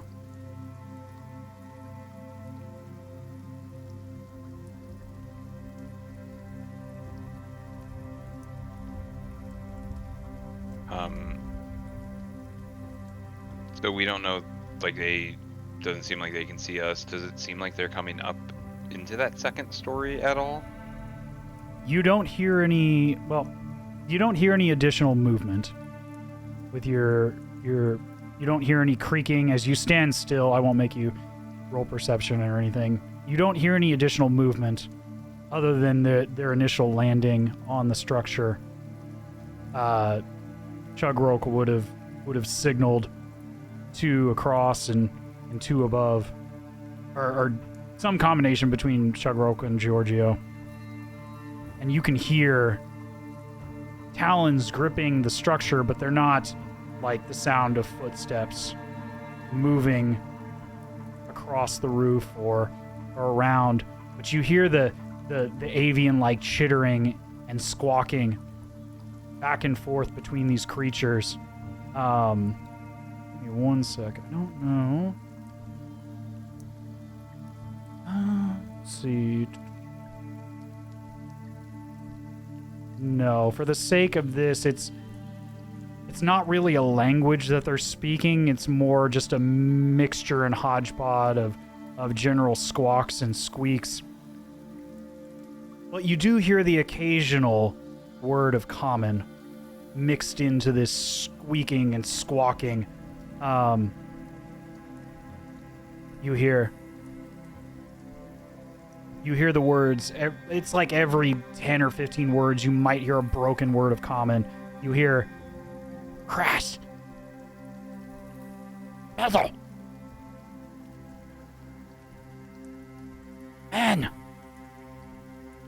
food, in this shrill avian feminine voice. But you don't hear what sounds like any indication that they have seen you yet. But they are actively searching.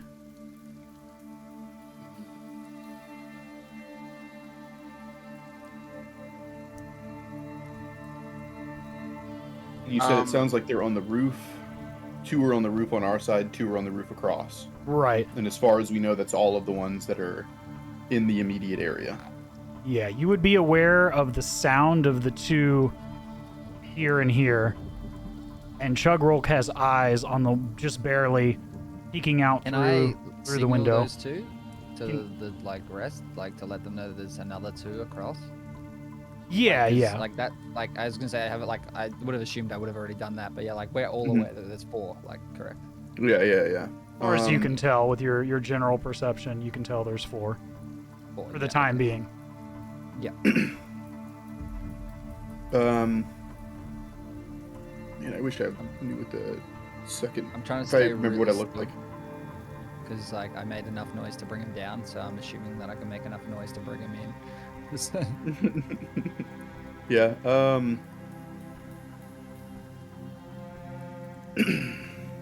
Or this? Well, I guess I don't see him. Yeah, because I think the broken window is like the one below me technically, so I don't think like that angle they've got any eyes. And I think I'm looking through the door crack. Yeah, out the door you can see the other ones. Can I go? I want to go like up the stairs, and then, but like not approach all the way up. I want to go and just see if I can see windows on the second floor. Okay. Just to see if I can see anything out the window. So are you trying to sneak? Moving as quietly as I can. If I need to make a stealth move for it, I will attempt that. Okay. Yeah, go ahead and roll a stealth check for me. I've got a nat 1 as one of the 2 rolls. So it would be, just so that everybody knows, it would be a 2. Okay. Because I have +1 in stealth. But it is in fact a nat 1. I did roll a nat 1. The other one's a 17. But of course. Right. But I'm rolling at disadvantage. So Okay. I am attempting again. I'm attempting to walk around this way, and then start to go up the stairs to see if I can see windows that I could see out of without fully approaching the second floor. Right. Okay. So you tell me what happens. As you are able to make it through the first level. Okay. Quietly. But as you head up, and approximately right where you're at now, right on that corner, you step down, and one of the boards has become dry rotted from exposure to weather, and your foot falls through, making a loud crash as you go down to almost. Your foot falls through and goes down to the floor below the staircase, almost down to your knee. With a loud crash. Okay. Am I... You're not prone. Stuck. You're not Am I stuck. stuck? You're able to easily pull yourself out, but that noise was extremely loud. Okay. I am going to move back. Let's see. Hang on. I get, 30 feet of movement? So 5, 10, 15, 20, 25. So I guess I'll just... Are the stairs open? Yeah. You can... Can I just... Yeah, I'm just gonna jump back to like here to get off the stairs and move back as close as I can to my team, which I think Okay. If I have 30 feet of move, this is as far as I can get Right. on a turn. I don't know. I guess we're not in initiative yet, so Not yet. I mean, can I just continue to move back until you tell me I got to stop? Yeah, you would be able to move back. I would say with your movement and your sense of urgency, you would be able to get to right about there. I'm just gonna. Oops. Sorry, guys. Like. At this point, Okay. the creatures above, hearing this loud crash come from within the building, you hear loud screeching and squawking as the two that are on the rooftop directly above you drop down.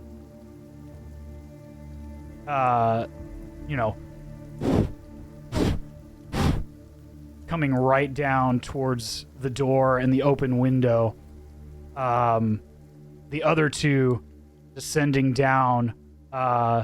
This one's, I know it's hard to see, but they're going to remain hovering in the air from above. This one has descended down to ground level. At this point, Chugrulk, the one that descended down from the roof, looks in through the broken window, staring you directly in the eyes. You can all roll initiative. Here we go. Here we go. My initiative's still +1, yeah. So 18 for me. Also, side note, Brad, one of the guys on my chat is saying that you're wearing a t-shirt that Gigolo wore in Balls of Fury. He's trying to find a clip for it. Oh yeah, that's hilarious. No, this is actually, it's a jersey from an Ultimate Frisbee team I was on called Giacomo. But yeah, there's no way then. Yeah, no, it's definitely not. This was, but that's hilarious.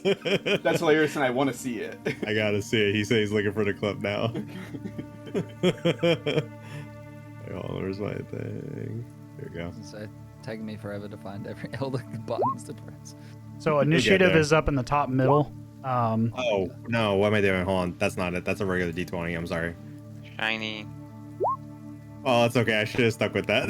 Yeah, you fucking idiot. Now you fucked up. Our initiative rules. That's bad. I mean, technically, you can just add +3 to my first roll if you really want. Nah, man, you re-rolled it. You fucked up. All right, what's fine. Whatever. All right, what do we got? We got. Okay, we got. I rolled a 17. So You're carrying All after right. bringing them all here. and I did it with the D20 that I rolled the nat 1 on, so I know that I'm having good luck.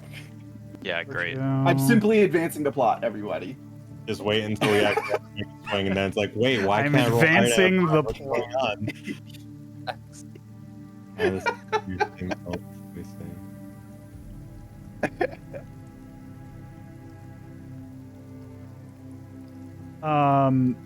Chugrulk and Tim, which one of you has the higher dexterity? My dex is Him Okay. the does. lower number or the It's plus it's number? Shiny's is higher. Okay, was yeah, thinking- he has a +3, so It'd be the bigger of the two numbers. yeah, so Shiny will go over you. If you roll the same initiative, the person with the higher dex goes first. Yeah, the higher dex is the higher modifier. Right. Yep. Which it's with your initial modifier unless you have something else. It's just your dex. So Right. Yep. All right. So just for the sake of clarification, RP1, RP2, RP3, RP4. So it goes 1, 2, 3, 4. Okay.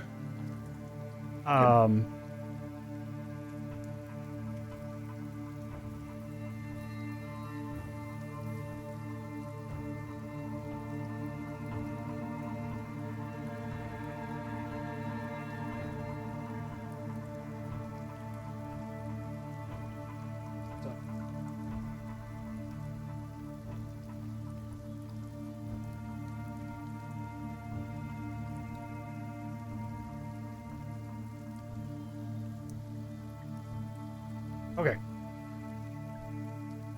Having heard that crash, descending down from the rooftop above, the first to go is the one that heard the loud crashing noise of Giorgio plummeting through the first run or the first landing of the stairs, and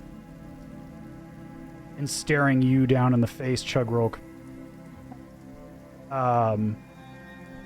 They land on the ground, and as soon as they see you, hear this loud, ear-piercing screech. But it gives way to a oddly melodic tone. As they stare you in the face, you hear what sounds like singing. I need you to make a wisdom saving throw, please. So up in the top left, you should see some 6 things that say saving throws. You'll need to click the one that you'll need to click the one that says wisdom. Yeah, right. I pressed the wrong wisdom. I pressed the top one. Okay, you got it. Nice. Yeah, that's correct. So, that is the right one. yeah, that's perfect.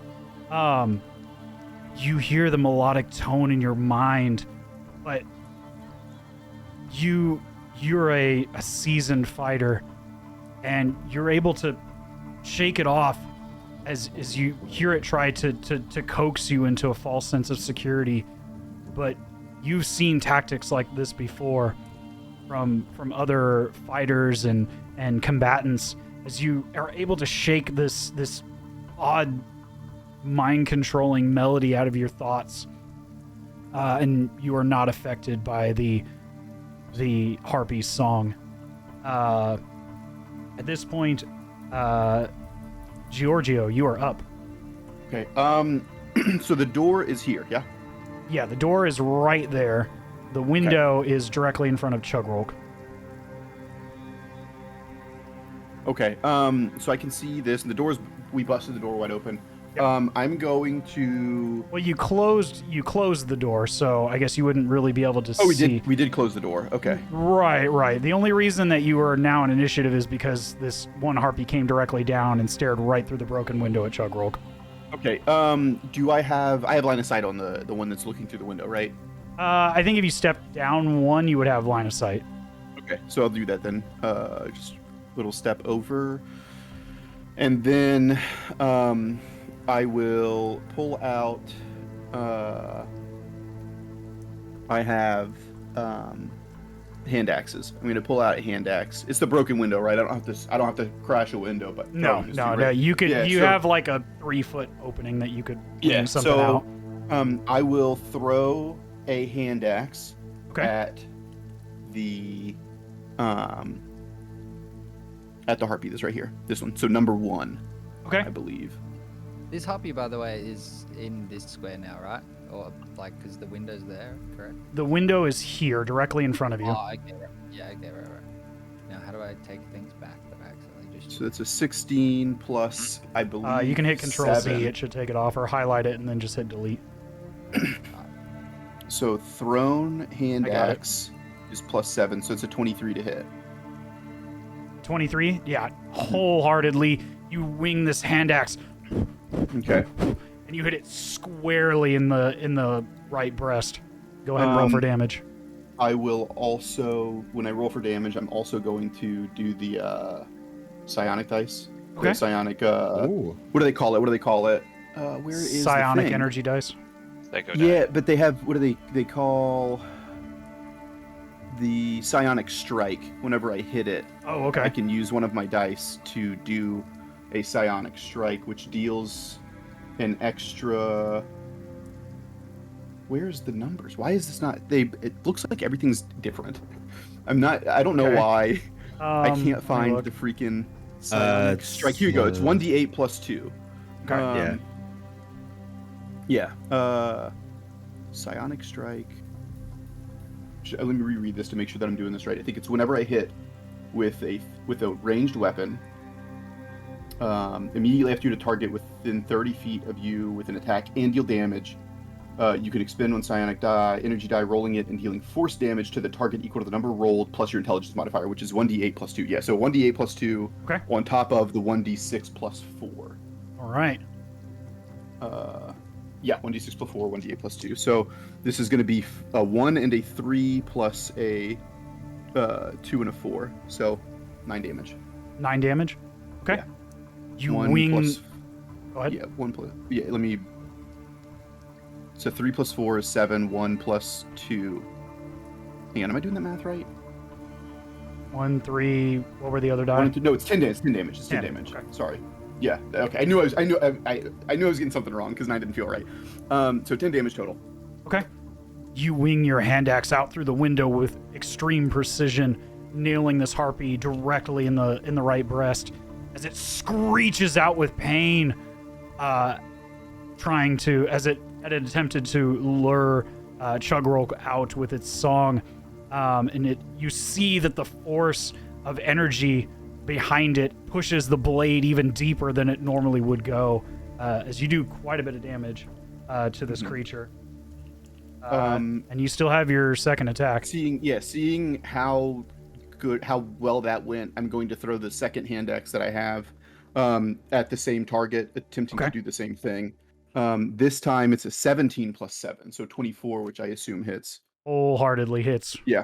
And I will make the same rolls with the psionic dice as well. Oh wait, hang on. Let me make sure that I can do psionic dice twice. I don't see why you wouldn't. I don't know if it counts as a bonus action or if it's just an other. It is just an other, so it does. Right. I can do this anytime. Okay, yeah. So I will it's like do the same maneuvers of a battle master. Yeah. Functions So the spinning same way. spinning another piece, another psionic die for the same thing. So it's going to be 3 plus 8 plus 2 plus 4. So it's going to be 6 on 11. So 17 more damage. Oof. You throw out the second axe. Boom! Hits it square in the collarbone on the opposite side, letting out this horrendously disgusting screech as blood spits out from the wound. This thing is bloodied and hurt badly. As it nearly crumbles to its knees from the impact of the blow. From 2 powerful throws. Is there anything else you would like to do? They can't see that, right? Other than only Chugrulk is in position to see. I guess Tim can see too. So, it looks like everybody probably I think can. everybody could at least see part of it. Yeah. Okay. That's one down. That's it. That's all I got. Yeah, it's still standing, but it's not looking good. I think should have dropped to his knees. I know it's not dead, but I mean. Right. It almost dropped to its knees. It's not prone, but it's looking very bad. Like you easily, if you had hit much cleaner, the blade would have just pierced right through this thing. At this point, this harpy here, the one had stepped down, sees the blades come sailing out the window, and is going to let me double check and just make sure I got this right.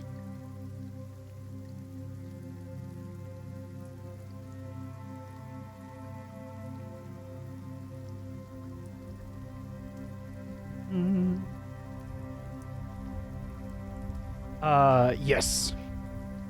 It is going to, having seen these blades come sailing out the window at its companion, it moves forward, flapping its wings, just hovering above the ground, and then diving forward towards the door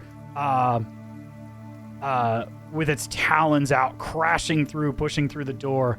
I'm going to have them roll just to see. It pushes through and knocks the door open as there was nothing bracing it. But I'm going to say with that roll, it doesn't get good contact, and one of the talons actually sticks into the door as this thing swings through and has to use the rest of its movement to try to pull away from the door as it swings into this lobby area that you all are standing in. With that, it manages to get the claw away and back up out here. Chugrulk and Giorgio, if you would like, you can take an attack of opportunity as a reaction. Oh, this dude dead. Yes. How do I Yes. click that? This dude, eh? So we'll start with Giorgio since you had the highest initiative, and then Chugrulk, Okay. I'll have you do the same thing. But Giorgio, if you want to take it, you have an attack of opportunity. Yeah, so we'll do an unarmed strike. Okay. It is a natural 20, baby. Oh, shit. Let's fucking go. I'm killing another one. I'm Fuck it killing up! two. Fuck it up! I'm killing two. Chicken wings! So, Chicken wings! You did bring him in here, I mean. So there is hang on. I'm making up for a lot here. I do have Crusher. Okay. So here's two things that happen when I hit a creature with an attack that deals bludgeoning damage, which my fists do. Right. I can move it 5 feet to an unoccupied space, provided it's no more than one size larger than me, which there's no way it is. No, it's medium. Yeah. So I can move it, which it's right there. I can move it 5 feet over. I guess that doesn't really do anything. So I won't move it. Okay. Yeah, that's where it stands now. It's trying to move back away out the door. It's trying to get out the door. Okay, well, yeah. Let me move it one down so it has to move further to get back to get out of the door. Okay. So I'll push it down. But then also secondarily, when I score a critical hit that deals bludgeoning damage to a creature, attack rolls against that creature are made with advantage until the start of your next turn. Yo. Which means Chugrulk's because gonna I went get first, fucking big Chugrulk hit. gets advantage on Nice. that too. This is absolutely wonderful. So for damage, it's double, right?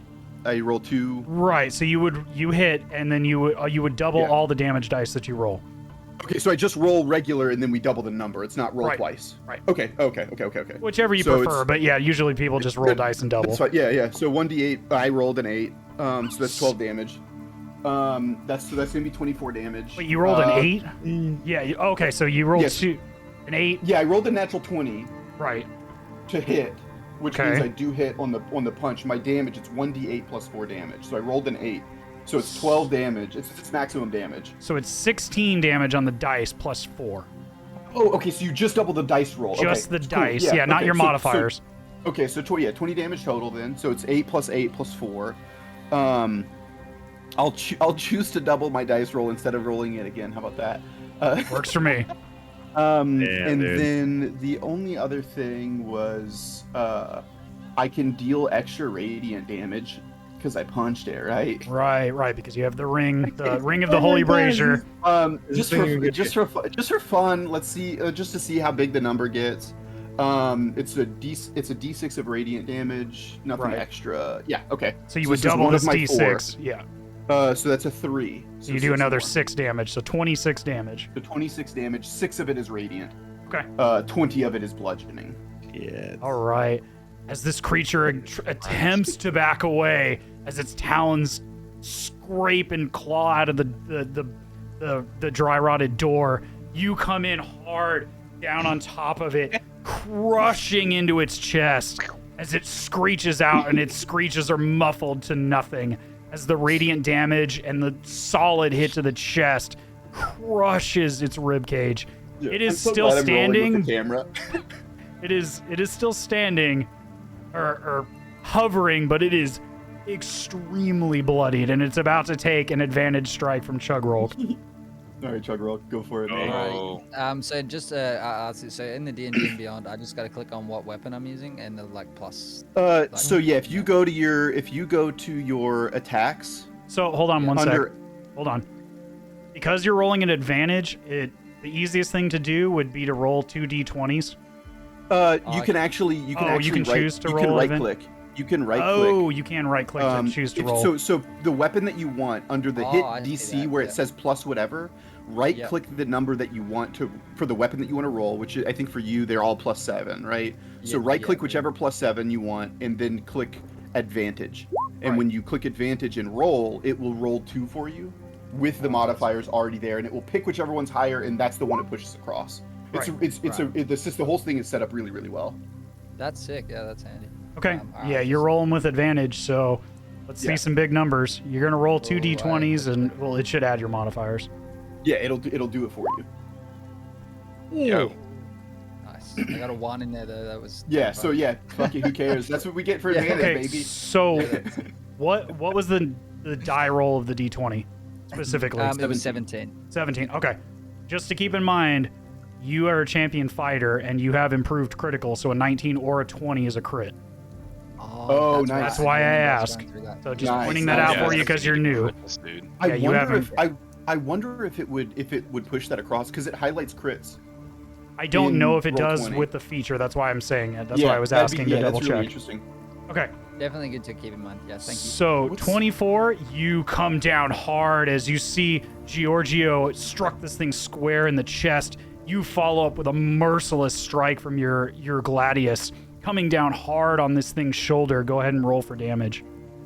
It should be the one next to it. Yes, it's the one next to it. It should be a D8 plus your modifier. Oh yeah, that's right. Yep.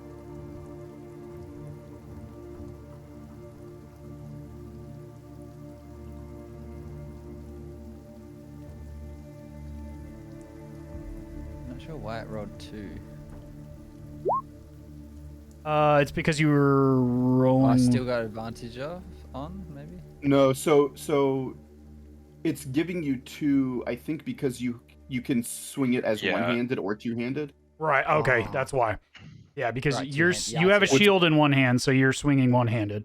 One hand. Which So it'd be is the smaller. remarkably the higher of the two. Yeah, that's. Oh, okay. Then there we go. Oh, I see. A two-handed, It's one-handed. 1d8 plus Yeah, 6. so he's doing That's 11 damage with his Yeah. one Right. attack. That's really funny that it does that.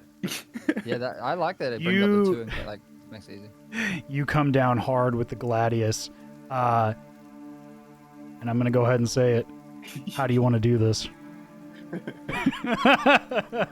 It's dying. It's dead. It's You come down. How describe to me for the group how you kill this thing.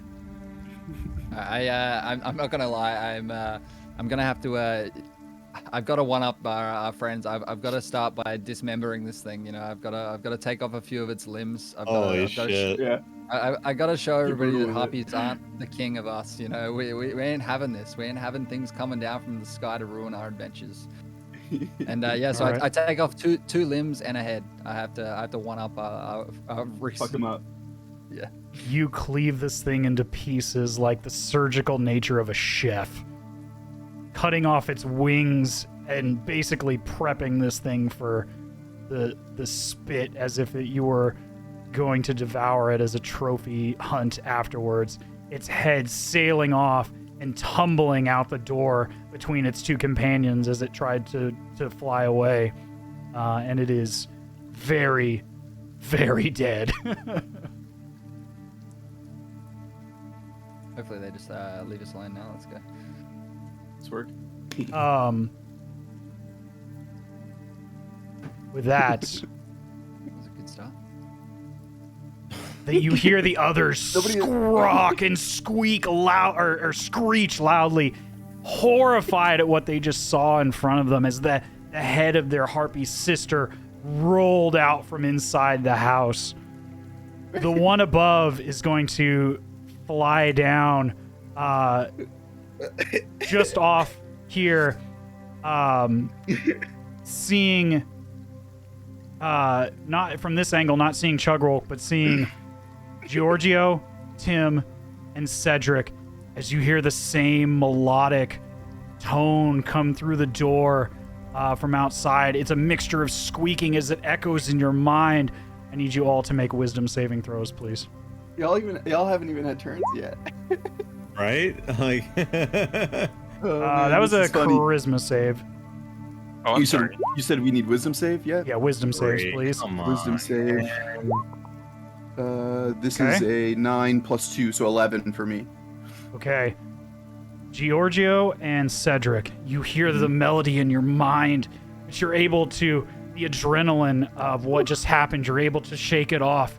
Tim, the melody echoes through your metallic cranium. I'm not allowed to fight. I'm not allowed to fight tonight.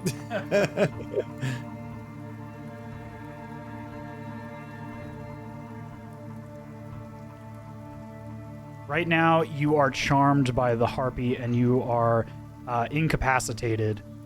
On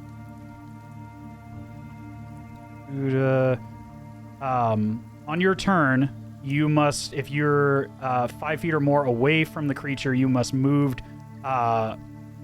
your full movement towards the harpy.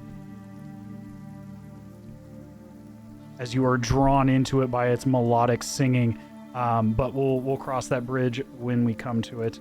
But on your turn, you will need to move, and at the end of your turn, you can re-roll the saving throw. Okay. But in terms of where you are now, you are incapacitated, as you are charmed by the harpy's melody. The rest of you are immune to the harpy's melody for the next 24 hours. Nice. As you have met the saving throw. Hell yeah. With that being said, that one is toast. Cedric, you are up. And so there's one that has been hurt, one that's completely dead, Right. and then 2 unaffected ones currently. Right. The one directly in front of Chugrulk on the other side of this window. I'll draw the window there so you can see it. Directly in front of this busted window that Georgio threw the axes through is not looking good. It is very, very beaten up, as it has 2 hand axes sticking out of its chest. Okay, and I'm assuming Sorry, go ahead. The other 2 are unaffected. Okay, and I'm assuming I can't see it from my current position, the one that was getting hit with the hand axes? From this, you could barely probably make out the shoulder and the glint of the axe, but if you were to attack the one that from this direction, I would probably give them half cover. Just because of the angle that you're standing at. If you'd like to move to get a better position, you can certainly do that. Yeah, I'll just go ahead and move here, basically behind Chugrulk. Okay, And so you would have I'm 5, 10 to move through Tim's space, so 20 foot of movement to get to where you are now, as you have to squeeze past Georgio and Tim. Sure. But And I'm gonna. Sorry, go ahead. Sorry. But yeah, now you can look over Chugrulk's shoulder and Sick. see the wounded harpy with the axes sticking out of it. Okay, I'm gonna go ahead and cast Toll the Dead. Okay. It's a Wisdom 14 now. Ding dong. Bing bong. Bing bong. Fuck you. They actually get an 18 on their saving throw. Are you sure? Yes. Mm. Come on, Well, focus. that's quite unfortunate. Damn. Really unfortunate. Okay. No matter.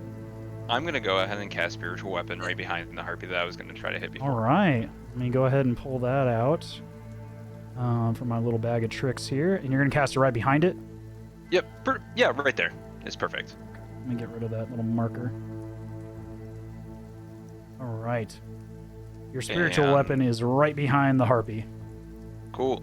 I get to do a attack this turn with it, so I'm just gonna try to make an attack. Okay. Go for it. 13. 13 still hits. Go ahead and roll damage. Yeah. 7. 7 damage. Mhm.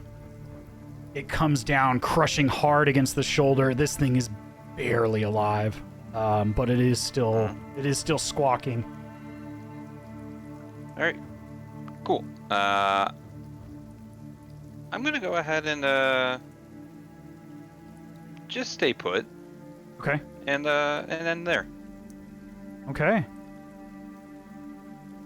As your spiritual weapon comes down and crashes against the wounded harpy, the sister on the other side is going to.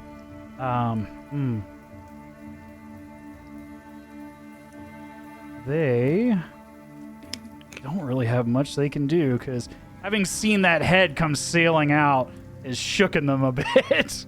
They are cowards. Yes.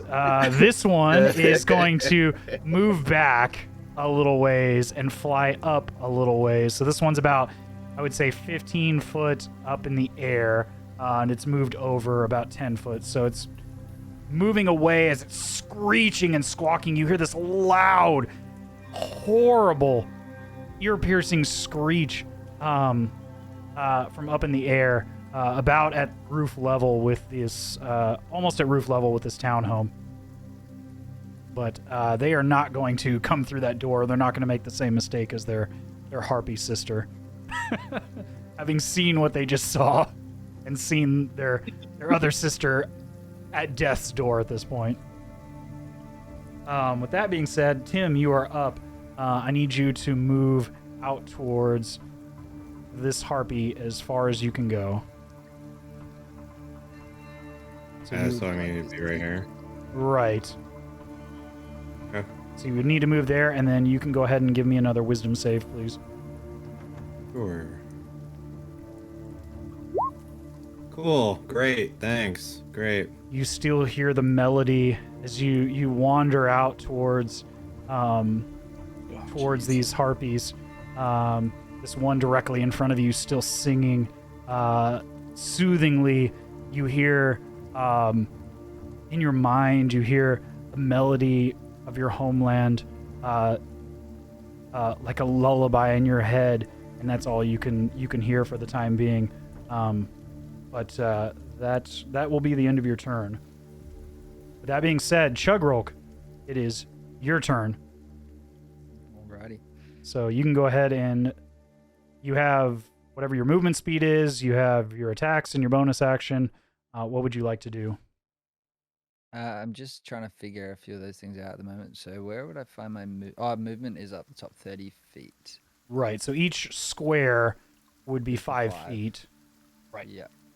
I think I'm going to have to come out and, I don't know how to do this, but something along the lines of like coming out to help there. Right, so if you were to come here, you could hit both of these harpies. This one is well and truly in the air. You would not be able to strike at this one. It's deceiving. It's about 15 feet up in the air. There's this harpy right here. I would assume has an attack of opportunity. So as you pass by, the way that attack do you know how attacks of opportunity work, Spud? Not so much. Okay, so if you are within someone's attack range, so like you have 10-foot range, right? Yep. So if you're within someone's attack range, most things have just 5. So it's the squares around them, and you leave their attack range, they get an attack of opportunity as a reaction, which you only get one reaction a turn, but they can use their reaction to attack you as you leave, which is what you did whenever it crossed through the door, right? So to that other harpy. So as you step into the square, if you step out, then you would you can walk through without it. So like if you go here, like it doesn't, until you step out of the range, you don't take an attack of opportunity because you're like engaged with it in a sense. But once you try to step out of its range, it can attack you as you leave it. So just keep that in mind as you pass by things.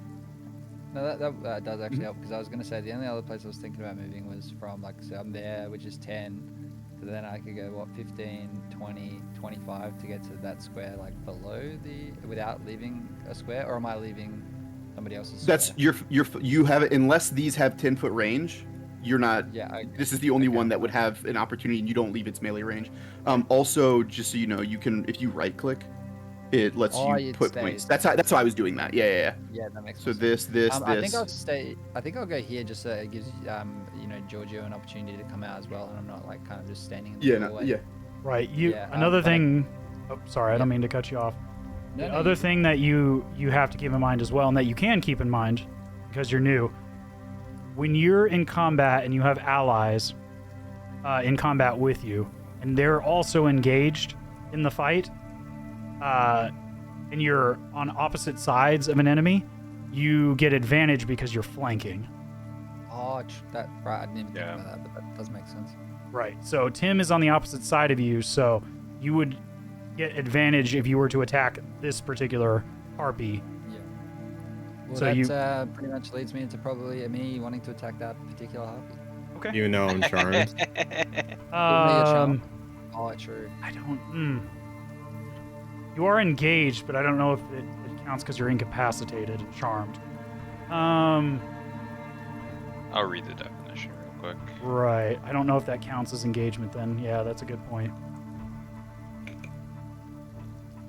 It just says when a creature and at least one ally are within 15 feet of this, or 5 feet of the same enemy on the opposite side, the enemy is flanked.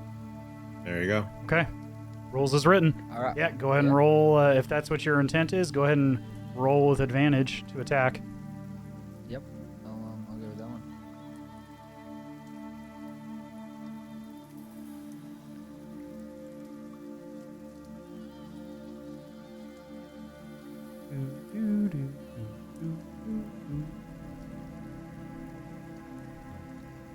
I didn't do advantage for some reason. I just have to roll twice, I guess.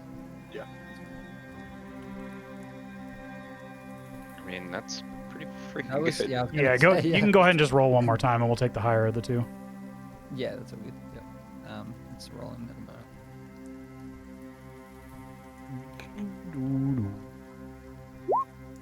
Ooh. Jesus. What Wait, was that's that a on 19? the? Was that a 19? That was the 19, yeah. Yeah, All so he right, that crits. is a crit.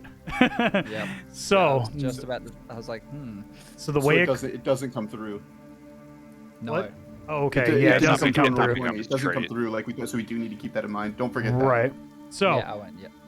when you crit, so if you roll a nat 20, or in your case, a 19 or a 20 when you're attacking, whatever dice you roll as far as damage, you're going to double that amount.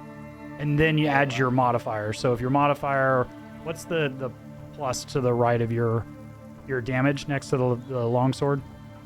Oh, it's 1d8 plus 6. Plus 6. Okay. Okay. So you're going to roll 2d8, or you're going to roll the 1d8 plus 6, but you're I going think to you double can- the... I'm sorry? I think I you can can put on right crit click. damage. I think you can right Yeah. click and roll as crit damage. Yeah, you Oh, can. okay. Yeah. Then go ahead and do that. Yeah, that'll... Because this is going to be a big hit. Well, I'm So hoping. you're doing plus 6, right? Mhm. Yeah, plus 6. So you okay. You don't even need to roll because this thing doesn't have enough health left to survive it regardless. Yeah. You come down with a thunderous strike on the top, directly over the top of this harpy's head, splitting straight through its skull, splattering its brain matter like a fine paste across the walls and street. Did you do roll as crit? I did, yeah. It right-clicked didn't. rolls. I mean, you Didn't killed do it anyway. It didn't, but it didn't. Yeah. it doesn't Right. matter. That's weird. Yeah, that is weird. It's been doing it a couple times today. That's alright. I'll figure that out for next one. Sure. So that particular harpy is no more. But you have a second attack, so you can continue. You can still move and attack another if you'd like.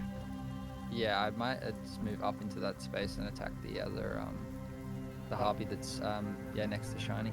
Okay. All right, go ahead and roll an attack roll. This one won't be with advantage. Yeah, just making sure that was off.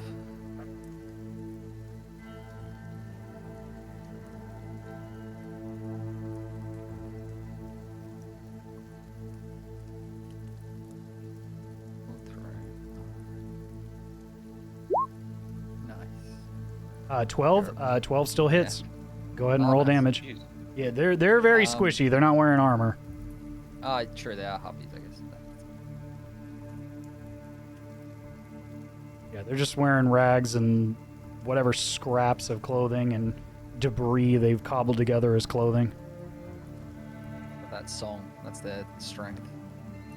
Hmm. Again, weird. The higher is 14? the one-handed damage. Yeah. All right, you come down hard across this harpy as it continues to sing, but you did a significant amount of damage to it.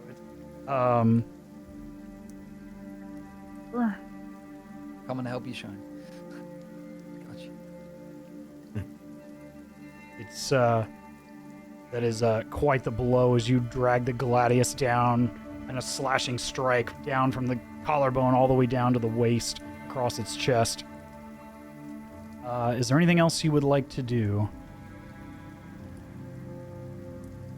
I think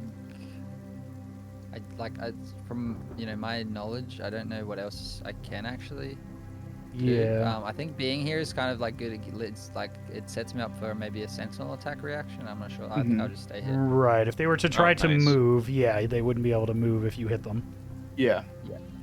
Yeah, I think yes. Um, I think that I'll end my turn just staying next to Shini's character, Tim. With the first harpy completely destroyed by that strike, Giorgio, you are up. All right. Cool. So I will come out. We killed. It was right. It was right here where we killed it, right? You killed it. The one that was in the. It's right where Chugrulk is. That was out the window. It's right where Chugrulk is now. Okay. Because it's got. Both my hand axes were stuck in it. Ah, gotcha. And so I need them. Okay. Because I'm going to throw them at the other one that's flying. Gotcha. So this is the door, right? The door is directly in front of you. That's the window. In front of me. That's the window. Okay. So, come out here. Can I? Do I have to stand in the square to pick them up, or can I just grab them from here? I can say you just grab them. Okay. So just grab them from there, and then step right here. Okay. Let me move. Okay. So here, pick up my hand axes. Go here, and then ranged attack on this one. Okay. What's the range on your hand axes? It is 2060. What is it? I'm sorry. 2060. The range? Yeah. 20 foot. It's they're thrown 20 feet, but then 60. Okay. I think at disadvantage. Is that right? Right. The reason I'm asking is because this one's 15 foot in the air, so you're about 25 foot away now. So unless you want to step closer, you would need to step here in order to not. It's up in the air. I didn't want to stand right next to it, but if it's up in the air, that's fine. Yeah. Then yeah. If that's fine, then that's what I'll do is I'll come. Yeah, stand this right one's here. 15 foot in the air. Okay, so I'll come stand right here. I was thinking I wanted to stay back because I didn't want to be at disadvantage because of being right next to it. But if it's let me put a marker. If I'm at on disadvantage this. from the range anyway, but then okay. Yeah,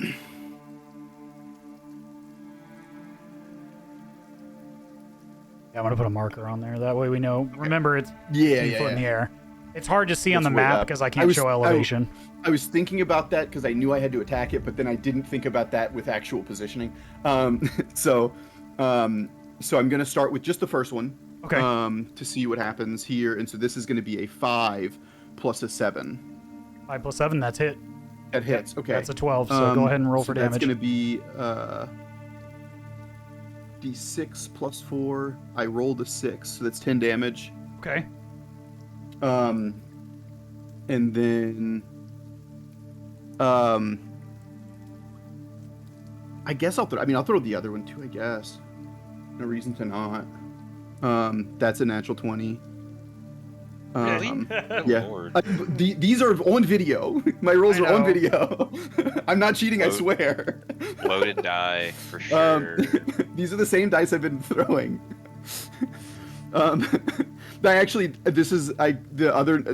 other dice is the one I threw the crit on earlier, so this is not actually the How same much one. damage was the first one? 10? So 10 damage for the first axe. The second one is going to be 2 doubled to 4 plus 4, so 8 more damage. I will save my psionic dice. I don't want to use them all up in this fight just in case. Okay.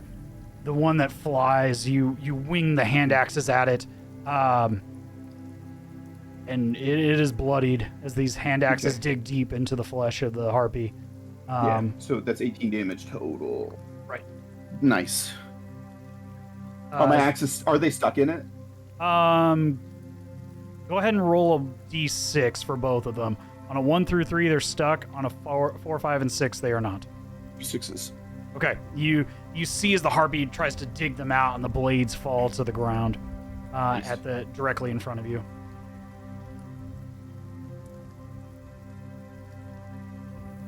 Fantastic. Would that be, sorry, just while we're talking about throwing stuff, would that be the same as my Yulwalker? Well, I'm not sure how to pronounce it. Like that spear thing that I've got as a ranged, it's like a melee weapon, but it's got a range. Yeah, So you can. Go ahead. You got it. So if your attack has the ranged property, you can use it as a thrown weapon, but it has a different set of criteria to it. It'll have 2 ranges. The first is its short range, in which case it would just be a normal roll. It's longer range. You can throw it that way, but it has disadvantage on the attack. Right. Because So it's a I can longer use it range. melee 'cause it's 10, Yeah, 'cause and this one's 10 range to 30, so obviously I can just use it melee, or I could throw it. Right. Yeah, I get Right. If it has the thrown property is what it's referred to as. you. Right. Yep. So that's hand good. axes, spears, some other swords, things of that nature. that have the thrown property, they'll specifically say it, and you'll see a range, 2 ranges to the right of it. So, yeah, in the notes area. Yeah, I just seen that now. Yep. Cool. Okay. With that, this harpy here, directly in front of Tim, although attempting to continue to sing, is now seeing that they have perhaps bitten off a bit more than they can chew here, and is going to try to fly away, ending its singing in the process as it begins to fly away, or attempt to fly away.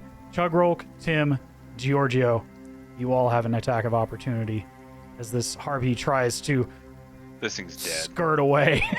What's the order? showing its chicken-like cousin nature as it attempts to fly away. We'll just go in order, so we'll say Georgio, and then Tim, and then Chugrulk. Okay, 11 plus 7 for a punch. 18. Yeah, you go ahead and hit. Roll for damage. Okay, damage is D8, which is here, plus 4. So that's a 3 plus 4, 7 damage.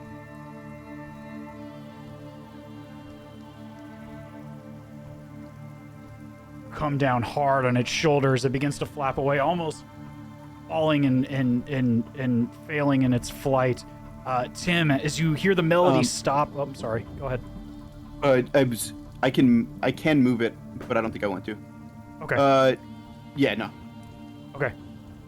Tim, you hear the melody end in your mind as you come back to reality, staring this half-dead harpy in the face as it screeches at you, trying to fly away, its wings flapping in your face, as you feel the anger of being controlled well up in your mind, and you can go ahead and take an attack of opportunity if you'd like. So, I mean, I know I have a feeling I'm gonna miss, but so I can cast a spell, right? As my thing. If you had the Warcaster feat, Only if you have a Warcaster feat, yeah. It would be a melee attack of some kind. If you have a melee weapon, you can... I can't melee. I mean, I have no strength, so there's no point for me to attack, so I'm not gonna do anything. Okay. Yeah, if you had like a melee weapon that used either dex or strength, even if you had a negative modifier, you would still be able to attack. But nope. Okay. At that point, Chugrulk, you have the attempted final blow, and if you do hit, this thing cannot leave. It will be an That's my strength, or is it just my attack? you would roll an attack with your Regular sword. attack. Yeah, yeah.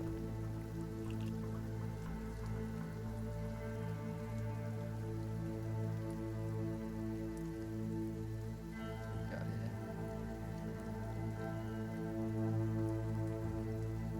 I think that'll hit. Nice. Oh yeah. Nice. Yeah. Go ahead and roll for damage. As the harpy is stunned by your strike, as you bring it down to its knees with your gladius. Roll for damage. Sorry, this thing's gone back to being ridiculous. 11 11. Okay. damage. It is not dead, but it is all but just, and its speed has been reduced to 0 by your sentinel, as it falls to its knees in front of Tim, and Georgio and you. At this point, let's see, Cedric, you are up. Okay. I'm still inside, so I'm gonna go ahead and make my way outside Okay. Come join us. to see all this madness happening. And the one that is in the air, I'm gonna attempt to go ahead and just cast Toll the Dead on it. Okay. Said 14. Yes, yeah, 14. 14. It gets a 13. So, yeah, roll for Yay. damage. And it's already pretty messed up, yeah. It is bloodied. Yes, it is bloodied. Okay, that's fine. I just want to make sure it actually had some damage on it. Yes, it did. Ooh. 13 necrotic. As you reach out your hand and grasp its mind, the funeral bells ringing in its ears, getting a taste of its own melodic medicine, the necrotic energy dripping out. You see blood leaking out of every orifice of its skull. Ew. It is not dead, but it is barely hanging on like its other companion. Okay. And how high up is this thing? I'm sorry, 15 feet? Yeah, approximately 15 feet. One space in front of George, so about 20 foot off of Giorgio in front of him. Okay. Sorry, I'm just reading something real quick.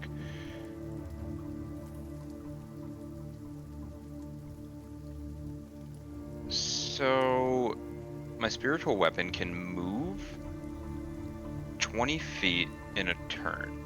Okay. Would it be able to go up and hover and then still move within range of it? I don't see why not if there's not something specifically. As long as it just says 20 foot. Yeah, it just says 20 feet of movement. It doesn't say, it says that the weapon hovers. It doesn't say it can fly. If it can hover, it can move up then. Okay, then yeah, I'm gonna go ahead and move it up and go to the one that is pretty badly hurt. The one that's in the air in front of Giorgio? Yeah. Okay. Yeah, go ahead and move your weapon. We'll say that it's at or near striking distance. I can't move my weapon, so if you could, that would be cool. Thank you. Alright. 18 hits, yeah. Ooh, how do you want to do this? Oh, I just want this thing just to go ahead and, like, basically go straight into the back and try to, like, break whatever bones actually, like, control the wings. You come down hard like a meat hammer against the carcass of a chicken, breaking both the wing joints at the shoulder, hearing this unholy screeching as this creature plummets to the ground and splatters across the cobblestone road, dead as a doorknob.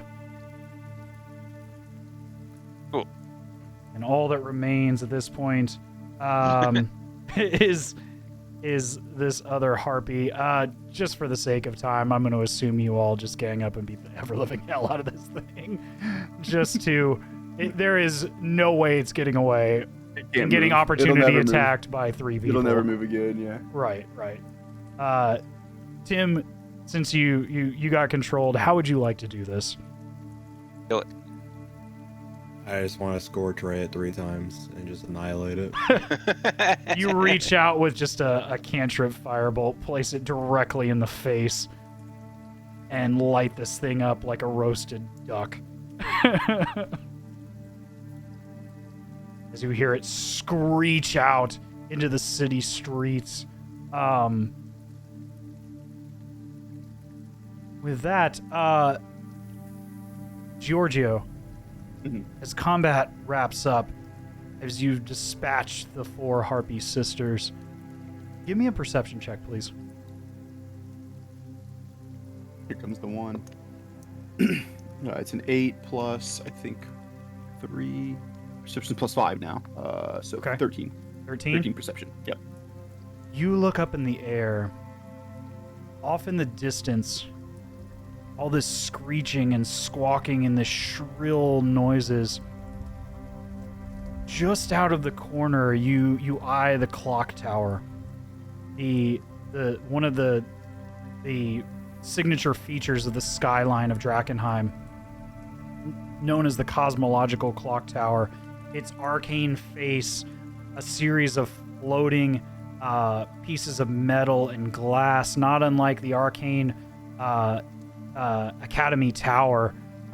It's a structure that's been around for hundreds of years, almost as old as the city itself. In the main castle Draken, on the far edge, north edge of the city, on the cliff face. At the Academy clock tower, in the distance, you hear this heinous screeching. But at this distance, it is muffled by the sounds. But with that roll, you see a similar creature there. But far larger and far more like a true bird of prey.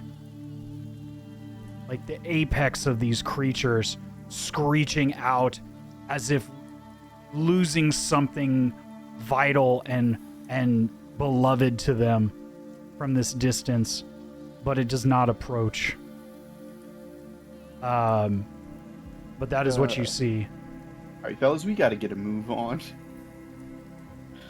I will describe what I saw over there, and then I will say that I suspect it may know that we just dispatched these harpies and may be calling more. It's not moving, but more may be coming. So we probably need to get out of here quickly. Yeah. Definitely seems like. Definitely sounds like the best tactic. Mm-hmm. I'm gonna go ahead and Yeah, pull I think that our leisurely pace that we were taking before is no longer wise, at least immediately. You know, maybe where we were. You're You said we about were at the sprawl. Yeah, you're right here. The academy or the cosmological clock tower that you saw, just the tip of this thing, is number 12 over here, right in the middle of the city. What you would remember from the clock tower, having been a former resident here, although the clock tower is a signature of the city, the clock face has not moved in hundreds of years. It has remained stationary at slightly past 3 o'clock since the founding of of Drakenheim as you know it today.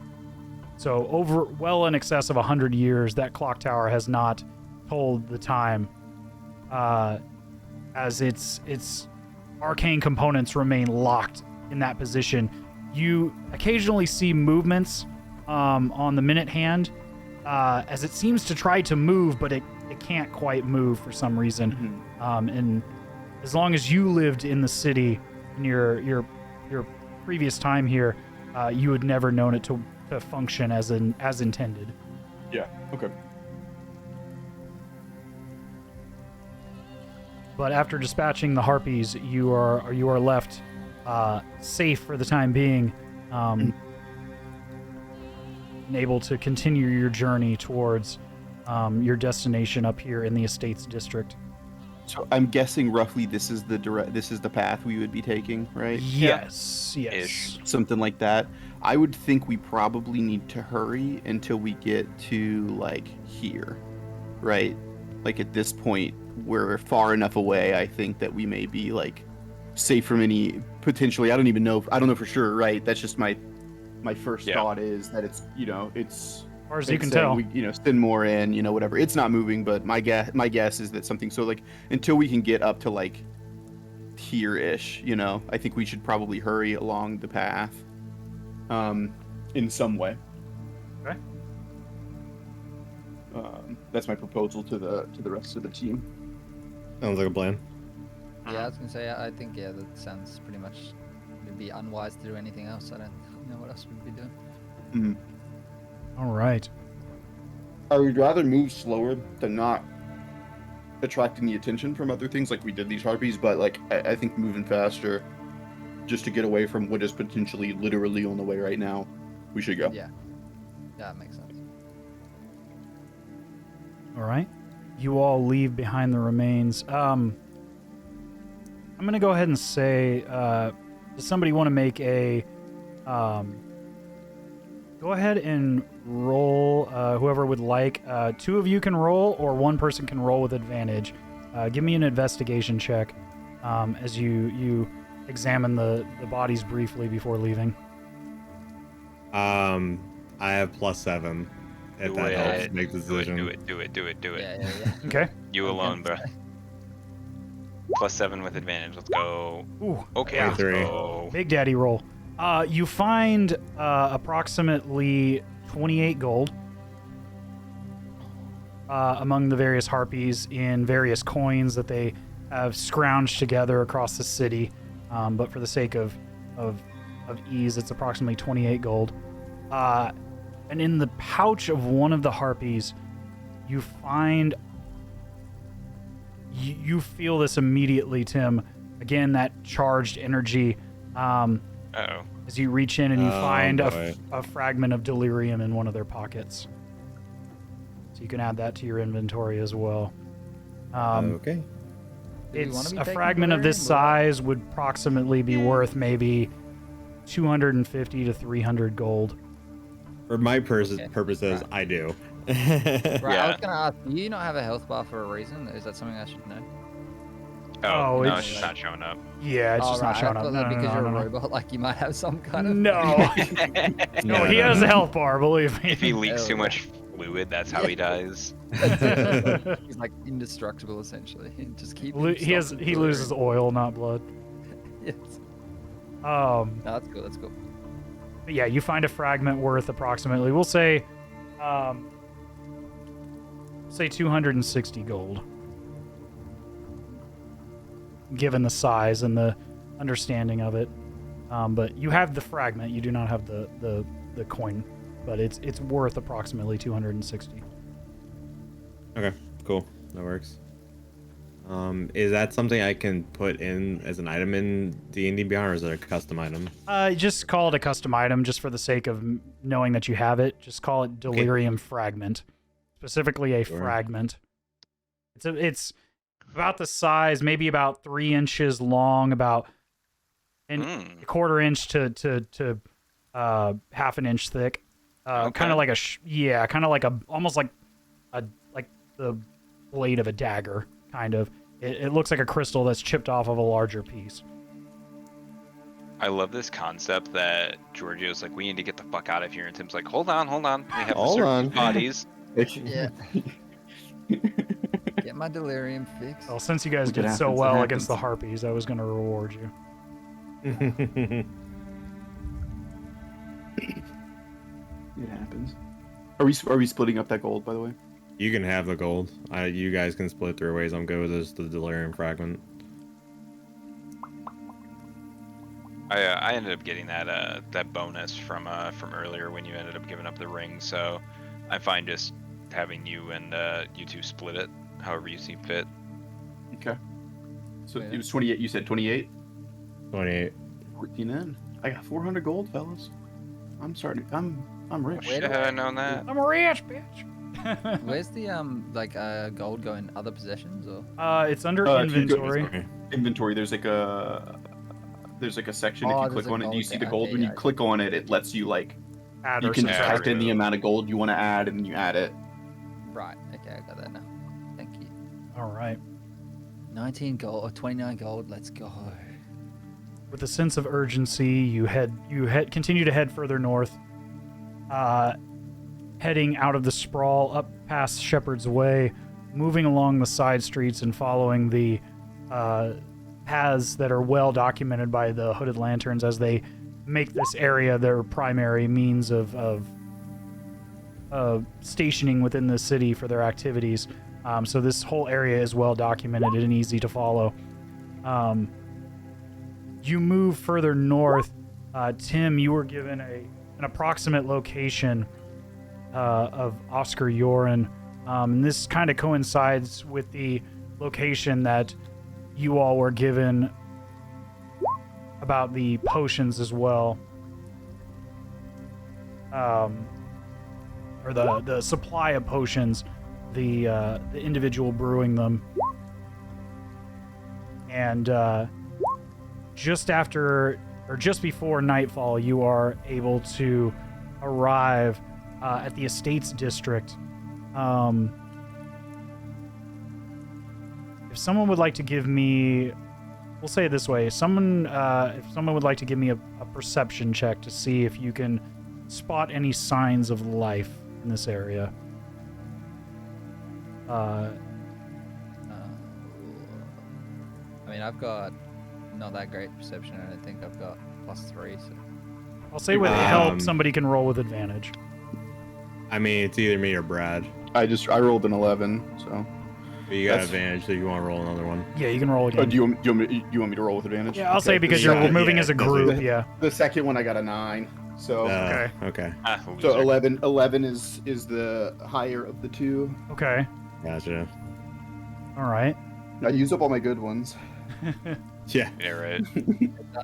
With an 11, it takes you a bit longer, but as you wander around this neck of the woods, if you will, it's a little bit easier as these estates are larger buildings, but there are fewer of them. These are probably the more well-to-do former residents and residences of the outer city. The large, sprawling swaths of land surrounding large, some look like plantation homes, others look like Victorian era, early London estate homes on the outside of the city. Many of them 2 and sometimes 3 stories in nature. Once were the very well-to-do and wealthy of the city would live just outside the walls of the city, flanked by their large estates. As you're wandering further north along one of the unnamed roads, moving off the cobblestone path, you come to an estate in particular on the north side, and it is surrounded by a 6-foot-tall masonry wall with wrought iron spikes, spiked filigree, whatever you want to call it, decoration, but kind of the more daunting kind of Gothic architecture spikes on top of the masonry wall. It's a 2-story with with probably what looks like an attic condition, a smaller attic condition on top of this estate house. It has seen better days. It is well worn by the weather and lack of maintenance. Vines have grown up all around the walls and the cast stone tops that run along the border of this property. But at the entrance, there is a large, probably 10-foot wide wrought iron gate, and sitting on a comically small stool, you see a large creature with gray and purplish skin, with a distorted, twisted, what looks more like it came off of the side of a chunk of a tree than it is a truly manufactured weapon, but very much a makeshift club. But this rotund, gray and purple-skinned creature you see appears to be an ogre sitting on this comically small stool at the front of this property. It turns slowly to look at you all, and then turns back and does nothing, but has seen you as you approach this property. And as you grow closer to it, you notice that there are large chunks of its flesh missing. Like right at the abdomen, where just below the rib cage, you see there's a chunk of flesh just completely gone. Probably at least the size of an adolescent child out of the side of this ogre. And now you see why it is this purple and grayish color, as other chunks are missing from it, and its eyes are milky white. Although this creature is moving and is sentient, it does not appear to be alive. It is cognizant of its surrounding, but by all intents and purposes, this creature should not be moving about of its own power. It very much should be a corpse. But it has seen you and it has not attacked. It does not appear to be hostile yet. So this isn't the potion guy. No, but go ahead and give me a perception check since you asked that question. 16. 16? With a 16, you see the stance of this creature as it sits on this comically small stool. It's like a... it looks like an elephant sitting on top of a bar stool. Yeah. The way it holds its makeshift club and the positioning in front of the gate, it appears to be some sort of sentinel or guard for this property. And unlike all these other properties that you've seen thus far, this is the only one that you've seen that has any signs of quote-unquote life or anything of sentience other than just general wildlife that have occupied the various abandoned properties of this space.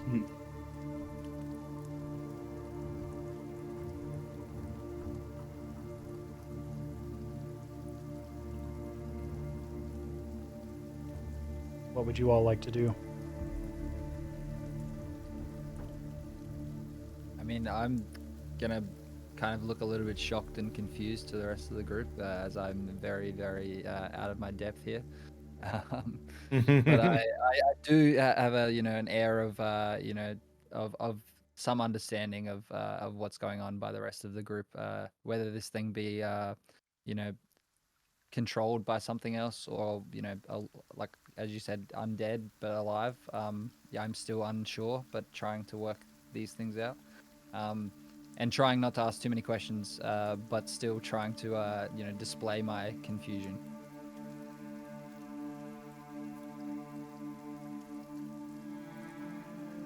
I can turn it to him and ask maybe, is this the right place?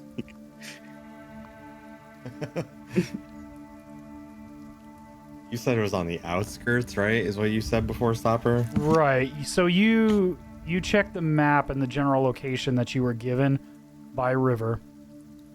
This property coincides with the information you were given. She didn't have an exact location for you, but this property would fall within that range. Okay.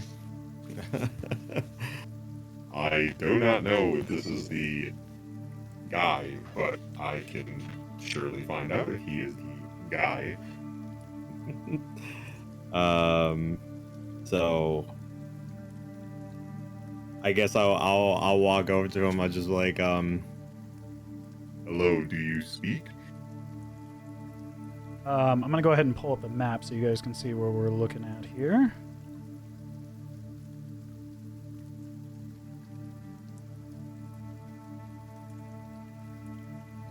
Let's see here.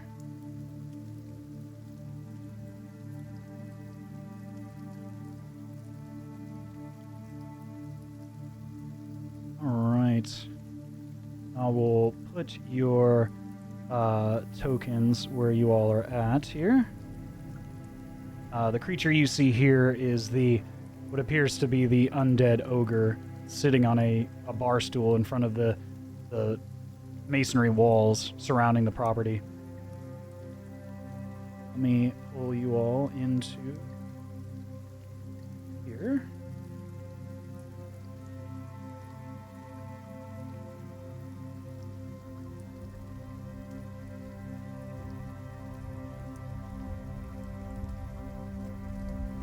Tim, at this point you are right about there, we'll say.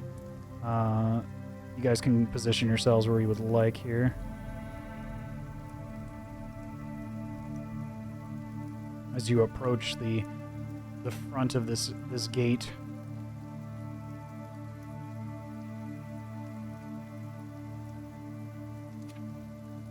Tim, as you speak to this creature, it turns its large neck and shoulders towards you, and at this point you see the lifeless, milky eyes of this creature, and you recognize immediately that this thing is very much a corpse.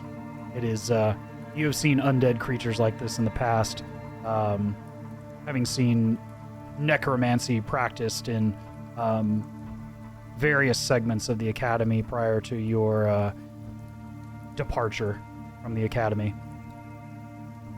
You look it in the face and ask your question. It looks back. What do you want? Oh my god. What do you want? You can see that it's hard for this thing to communicate because there's a chunk of the tongue missing, so like certain syllables are hard to pronounce for it, and it kind of sounds like somebody who's had a stroke mixed with somebody who's had their tongue bitten, or like they bit their tongue trying to eat food. So it's like it's a really weird combination coming through these sulken yellowed jowls and milky white eye sockets. It's quite a scene. It's equal parts comic and kind of disturbing.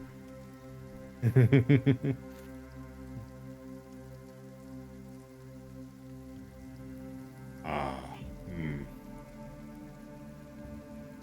don't know if he's gonna.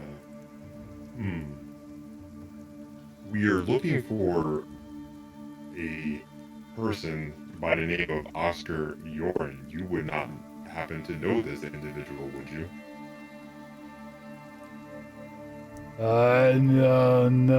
No, man. I got the gate. What is inside the gate, if you do not mind me asking? I got the gate. What you want? I'll turn to the group. Well, apparently he guards the gate, and that's all I got from him. So if any of you guys want to take a crack at it, I got nothing. I mean, can we go in? You can try. I'm at. This is me in character, yelling at the. Can we go in? The ogre, as you approach, signaling to go in, lifts up the club and holds it out horizontally in front of where you are. I got the gate. What you want? Can I ask this ogre, but in giant? Okay. What residence is this? It's the house. And then I say, "Oh, the house. Yeah, the house. We're supposed to be here. This is the house, guys." And I turn around and I say, "Guys, it's the house." And I just kind of wink at everyone. Oh, this is the house. Yes. The house. The house. Having approached Giorgio, give me a perception check, please. 19. Oh, I thought that was a 20 again. I was gonna be like, damn. You can see the 20. The 20's on the side. The Right. 14's on top. Yeah. Just past when you stepped up Close. here, you can kind of see forward into the property itself through the wrought iron gate. It's not a solid gate. It's just like wrought iron pickets with kind of a domed top, stamped together, either welded together in a forge or welded together with heat. But just past, you see the front entry to the property, the front main doors to the estate house, and beside it you see a travel wagon, like a supply wagon. And in that supply wagon, with that high of a roll, you notice the subtle colors of the hooded lanterns, that forest green color on one of the crates.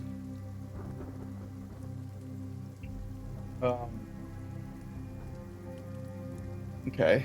And it's like I can't. There's not like. Is this like like a cart of like things, or is this like a wagon that somebody could be in? Yeah, it's like a two-wheeled, like it looks like Just like a pull wagon you pull. right. Okay, One okay, you would okay. like strap over the top of like a horse, or Yeah, one that okay. a large creature could like pull like a wheelbarrow from behind. Okay, and we're like pretty like it's. You said the houses are spaced out. We're pretty like wide open. There's not really anybody else around. Like the nearest nobody... property is like half a mile to a mile away. I just want to yell into the house. I personally don't remember the guy's name, but I know that Georgio does. So I'm just gonna yell in and like holler the guy's name. Like, hey, can we talk to the guy? Oscar Yorn. Yeah. You call out to the property. And initially you don't hear much of anything. And it takes a minute or two, but you hear a clamoring coming from the entrance as these big oak doors open up from the front door. And a small halfling woman comes out to greet you all just on the other side of the gate. I'll go ahead and reveal just a little bit for you.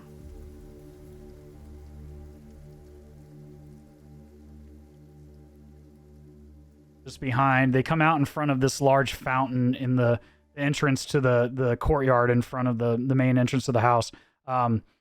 There's the gate itself is here between these two big posts, which isn't really shown on the map, but there's a wrought iron gate there.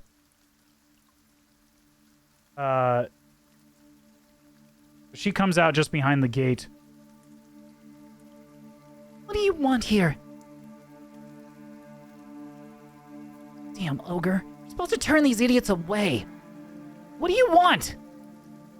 We're here to meet with Oscar.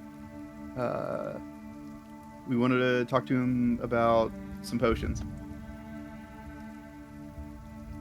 We do make potions here, but there's nobody named Oscar.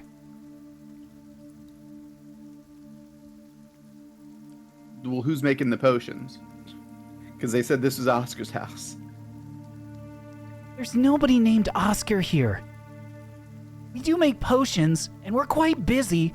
If you'd like to do business, we can talk inside. Well, let's go inside. Then why didn't you ask about the potions?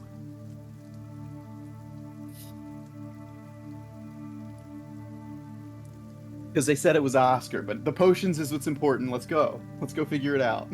Goodness gracious.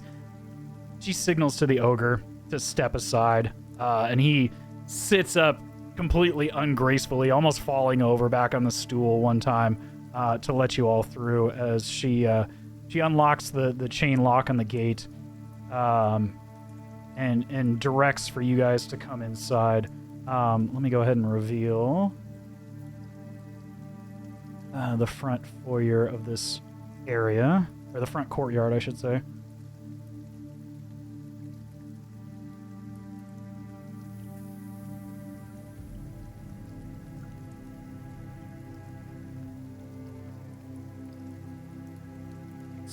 There we go. As you step inside to this area, I'll go ahead and reveal, give you a little more cinematic, I should say, reveal of this location. Mm-hmm.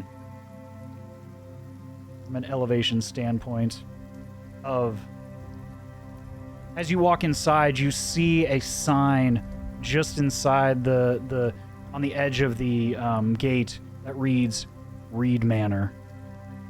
Reed Manor, okay.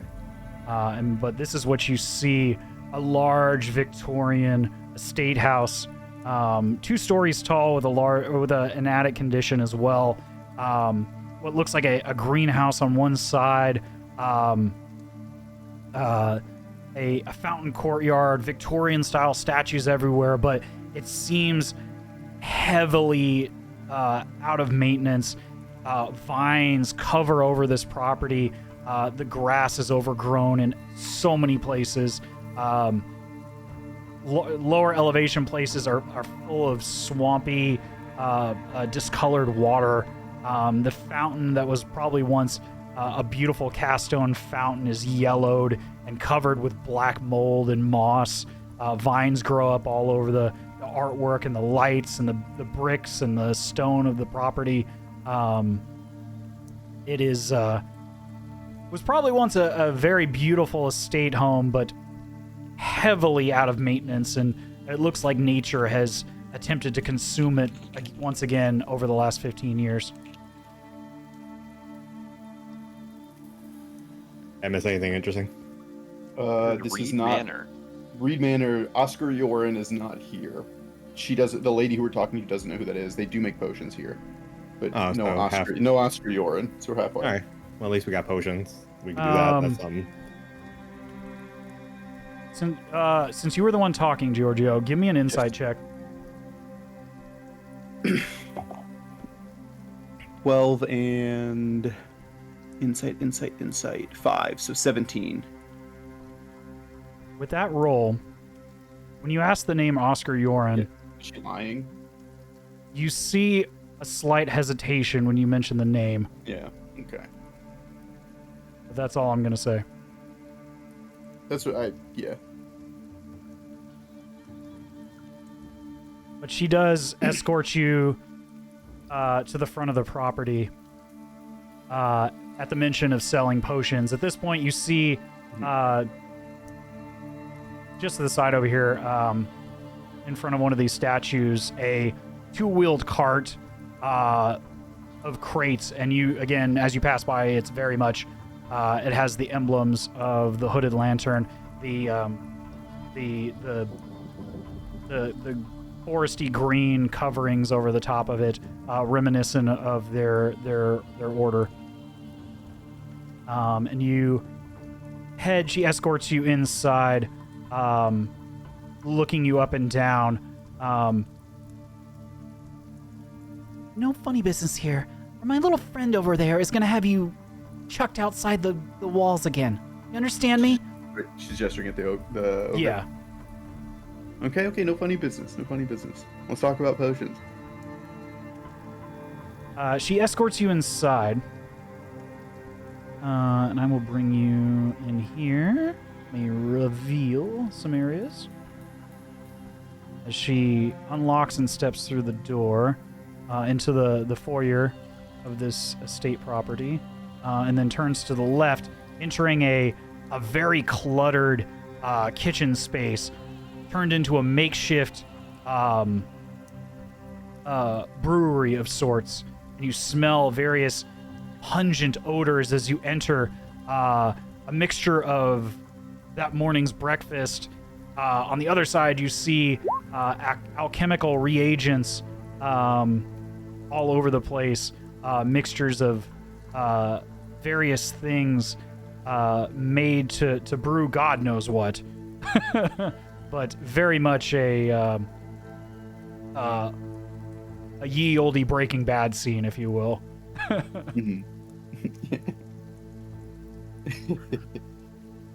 So I'll go ahead and reveal that, and we'll probably be wrapping things up here shortly. Okay. Because it sounds like... and inside you also see a young man with a black hair, black robes, mixing a cauldron full of bubbling ingredients with sallowed yellow eyes. He looks like he hasn't slept well in days, tending to a cauldron back and forth, chopping up ingredients in one pot that look somewhat edible, and then other ingredients that are very much alchemical reagents of sorts. Looking on his face, you can see a bit of frustration as he almost dumps the food items into one pot that are not intended for food, and then dumping alchemical reagents into their lunch. As he moves back and forth and sees you all step in, let me reveal the foyer as well. As the young halfling woman grabs what looks like a ledger off this table, filled with notations about shipments and things of that nature, and then turns back to all of you. Well, what do you want? What do you want? We're busy here. What do you want? The Hooded Lantern sent us to look for Oscar Yoren because he makes potions. So we're looking for Oscar Yoren. One sec here. Back there. Oops. I didn't even reveal that to you. My apologies. Yeah, I just realized it's still the same image. It was still the same image. Okay. But you all are, you can move your tokens into the house if you'd like. You see the young man, the one I described earlier, and then, of course, the halfling woman.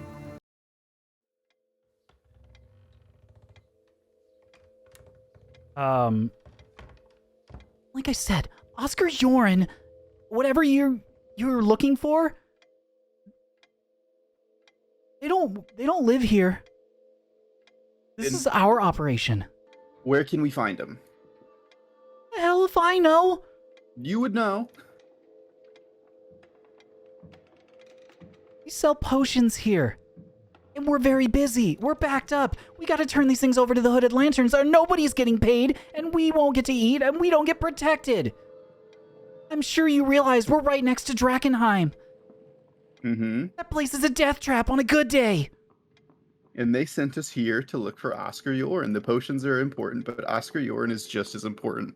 So, tell me everything you know about Oscar Yoren. Give me a persuasion check. Or intimidation, whichever you prefer. I would have used persuasion, but I got a 5, so not good.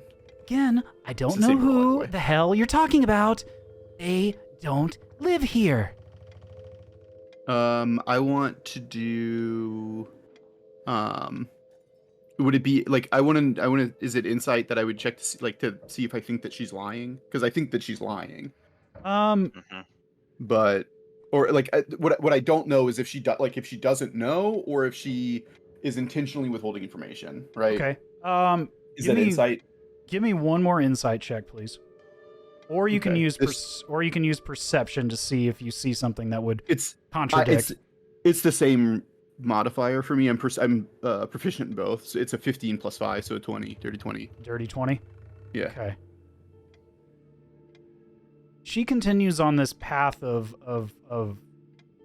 lies, but the young man to your left chimes up, almost bumping into you guys multiple times as you are quite large, and this And we're in the kitchen way. is and you're in the way, and he finally just he almost trips and falls, dumping a whole bunch of shit all over the ground.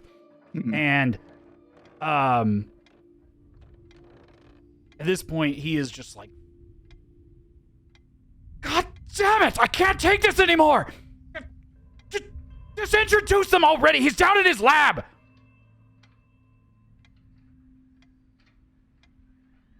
Thank you. And so I'll turn to her and just gesture to, like, where's the lab?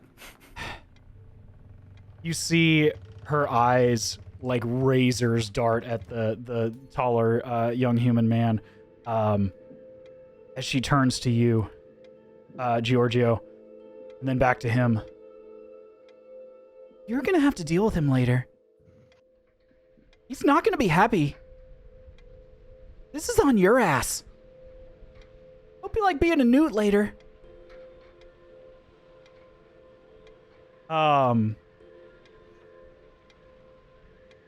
With that, I'll try to wrap this part up, and we'll end things here. She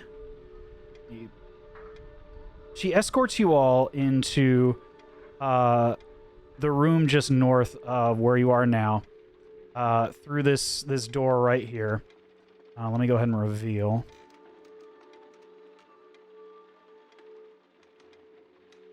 You see a set of stairs going upstairs to the property just to your right. But there's a what looks like a study, and it is just strewn with garbage.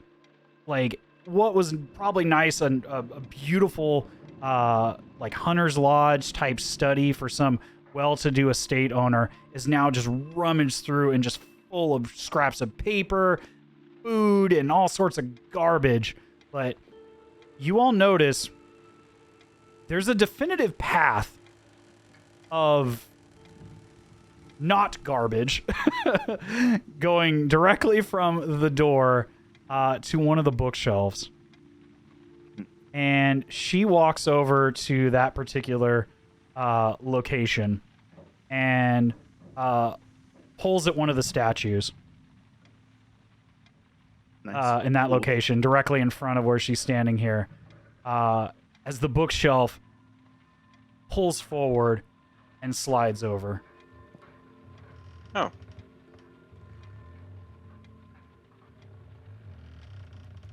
Taryn, I hope you're ready. You're going to be a newt for at least a week. I hope one of the ogres eats you. Nice.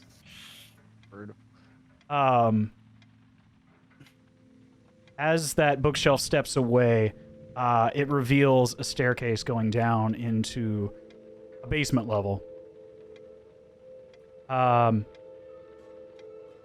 that bookshelf opens as well, you hear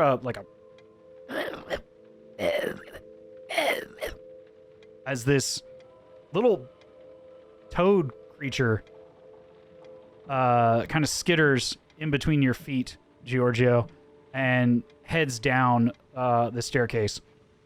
This is the Toad Scream word. No, but you hear a voice call up as you head towards the top of this staircase. All right, Gemma, let him in. Been watching them since they came in the front gate.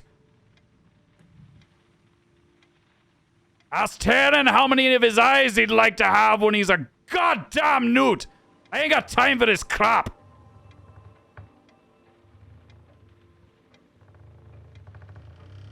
And we'll go ahead and end things there, as you hear a disgruntled, boisterous, angry man from down below in the basement. And we'll pick that up on the next session. Lovely. Fantastic. Nice. That was a long boy. It was a long boy. It was a fun one, though. Yeah. Yeah, that was some intense fighting with the harpies. I had absolutely no expectation of there being any fights until we got to where we were actually getting to. Yeah. Gotta love them random encounters. Yeah. No, that was fun. Yeah, I had a really good time. I've realized, though, I'm just going to mention this right now before I forget. Next time again, I have two things I didn't use once, two actions that I need to remember for next time. I have a thing called Action Surge. Right. Which I Yeah. Right. And I also have a surprise attack, which would have given me an extra 2d6 damage for attacking or hitting a creature that's not taken a turn yet in the current combat. Oh, nice. Yeah. I didn't know about that one. Gotta That's love a good them, one. gotta love them new Seems really Bugbear nice. features. Yeah. Yeah. So I definitely got to keep that one in mind for next time. But I think we did all right regardless. Right. Yeah. Well, the last one you probably wouldn't have been able to use because you were last in the initiative order. Mhm. That's what I was thinking as well. Like Right. I just got to make sure I keep it in mind for future combats. Right. Action Surge is really good, but you only get to use it once per short rest, which you Yeah. like we'll do a couple of sessions before we hit a long rest. So like keep that in mind. Short rests we probably end up taking once a session. So like Right. if you think about it, like if you kind of think about it like that, like your Action Surge you get it once a session. So like we only had the one combat and it wasn't that dangerous because we got the jump on them really fast. But like in a longer combat or a more dangerous fight, it'll be nice to have. Yeah, for sure. Oh, that's cool. All right. Well, thank you guys. Thank you to the Oh, players. thank you. That was a lot of fun. Thank you, JJ. Yeah, that was great. Yeah, man. Yeah, that was awesome. Thank you. Hopefully, once we'll again. get to see some more interesting encounters unfold here Mm-hmm. in the near future. But we'll go ahead and wrap things up here as it's getting late.